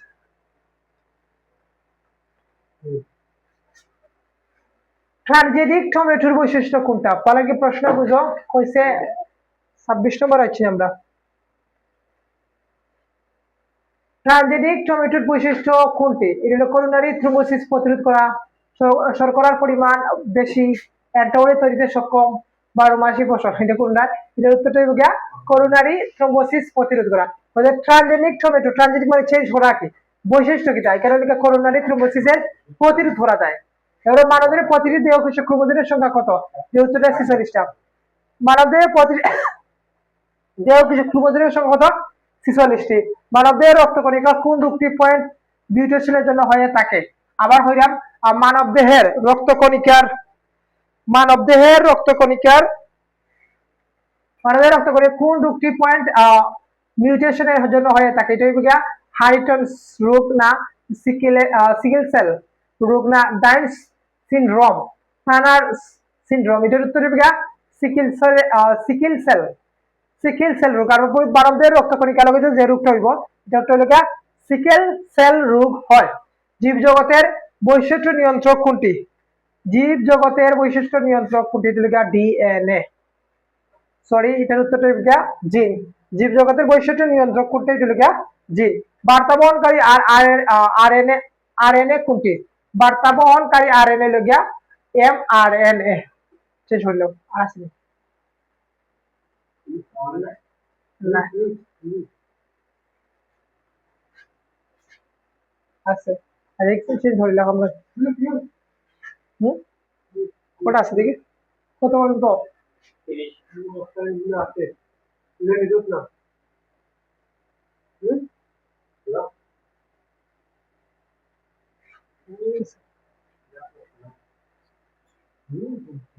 এখন আমি কিছু কথা বলি না। আমি কিছু কথা বলি এখন। দেখো আমরা যে ক্লাসটা করাইছি আমরা হলো গিয়া এমসিকিউ মানে যে পার্ট আছে সবগুলো করাইছি ওগুলো যদি ক্লাসটা যতটুকু বুঝো যদি সম্পূর্ণ ক্লাসটা দেখো তাহলে অবশ্যই তুমি উপকৃত হইবে। আর পরিশ্রম তুমি অবশ্যই করতে হইবে। পরিশ্রম ছাড়া কোনো সময় সফল হওয়া সম্ভব না। যখন এখন টাইম হয়ে গেছে প্রায় রাত 1:30, তো আমরা তোমরা লাগেও কষ্টটা করাম। আর তোমরা লাগে আমরা চাই সবসময় তোমরা ভালো রেজাল্ট করতে। আর পরীক্ষার সময় তোমরা যদি ভালো রেজাল্ট করো আমরাও মন খুশি। আর এখন টিচারে সবসময় চাই এখন স্টুডেন্টের সবসময় ভালো রেজাল্ট করতো। কোনো টিচারে আমার জানা মতে কোনো টিচারে চায় না যে তোমার পরীক্ষাটা বাদক। যত তোমার লাগে তোমার স্যারের মানে কথা কাটা অডিও বা কোনো বিষয়ে কোনো মন মানিলে তাও না যে কোনো তার কারণেও তোমার স্যারে কোনো সময়ে তোমারে হইতে না তুমি পরীক্ষা ভালো রেজাল্ট মানে খারাপ রেজাল্ট করো। তুমি অবশ্যই ভালো রেজাল্ট করতে। আর আমারও দোয়া থাকবো তোমার প্রতি তুমি বালাটিকে পড়তে বালাটিকে পড়ে ভালো রেজাল্ট করতে। আর যত বেশি পড়বাই আর দোয়া করি হওয়ার লাভ নাই। কারণ হলো গিয়া তুমি যদি না পড়ো তাহলে পরীক্ষা তুমি ভালো রেজাল্ট করার সম্ভাবনা খুব কম। এলাই হচ্ছে যত বেশি পড়বাই অত বেশি। যেমন আমি একটা উদাহরণ তোমার একটা গল্প হয়েছিল যেমন মুস্তাফিজুর রহমান ছিল। মুস্তাফিজুর ছিল। আচ্ছা আমাদের মুস্তাফিজুর একটা ছোট গল্প কই। যখন মুস্তাফিজুর নেওয়া হয়েছে আইপিএল গত আইপিএল এর আগের আইপিএল যখন নেওয়া হয়েছে এখন মুস্তাফিজুর কিটা করছে হে তো বাংলা ভাষা ইংরেজি ভাষা জানে না। তখন অন্যান্য দেশের প্লেয়ার যারা আছে সবই কিন্তু ইংরেজি ভাষা জানে কিন্তু হে ইংরেজি ভাষাটা জানে না। তখন কি হয়েছে তার লাগে একটা টিম ম্যানেজ মানে কোচ ম্যানেজ হয়েছে যে তার ইংরেজি শিখানোর লাগে। তখন হে তো 3-4 মাসে কোনো লাগানো ইংরেজি শিখতে পারে না। তারপরে কিনা হয়েছে তখন তারা কমিটি কিনা করছে তারা চিন্তা করলো তারা ইংরেজি মানে মুস্তাফিজুর ইংরেজি শিখানো থাকি আমরা ইংরেজিতে শিখি নাই। আমরা সবাই ইংরেজি মানে ইংরেজিটা নাই আমরা সবাই বাংলাটা শিখি নাই। কারণ বাংলাটা শিখিলেই হয়েছে তারা তখন তারা কি করছেন তারা কলকাতা থেকে এখন বাংলা টিচার আনছে। বাংলা টিচার এনে সকলে মোটামুটি একটা বাংলা ভাষাটা শিখছে। ওর কতই লোক এইটা নাই দেখো হে যদি তার মাঝে প্রচুর গুণ আছে মানে হে এখন বর্তমানে বিশ্ব সেরা একজন বোলার যার কারণে তার গুণ থাকার কারণে বাধ্য হয়েছে অন্যরা কিটা করতো তার নিজের ভাষা চেঞ্জ করে অন্য ভাষা শিখে রাখতো। তার নিজের ভাষা শিখে রাখছে তার গুণ থাকার কারণে হে অন্য ভাষা শিখে রাখছে এবং বাংলা ভাষা সবার শিখে রাখছে তার গুণ আছে গতিকে তার পক্ষে সবাই আসতো।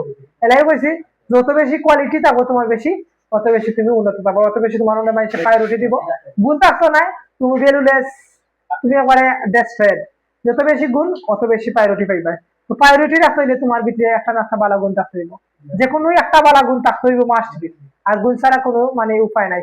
যত বেশি ভালো গুণ থাকবো অত বেশি প্রায়োরিটি পাইবা। তাহলে ফ্যামিলি হোক তোমার আত্মীয় স্বজন হোক স্কুল হোক যে কোনো কারণ যত বেশি কোয়ালিটি থাকবো তোমার ভালো যত কোয়ান্টিটি থাকবো তত বেশি তুমি মানে সবার কাছে মূল্যবান থাকবে আর সবার কাছে তুমি প্রায়োরিটি পাইবে বেশি। তো আজকে ওখানে পর্যন্ত ক্লাস সবাই ধন্যবাদ।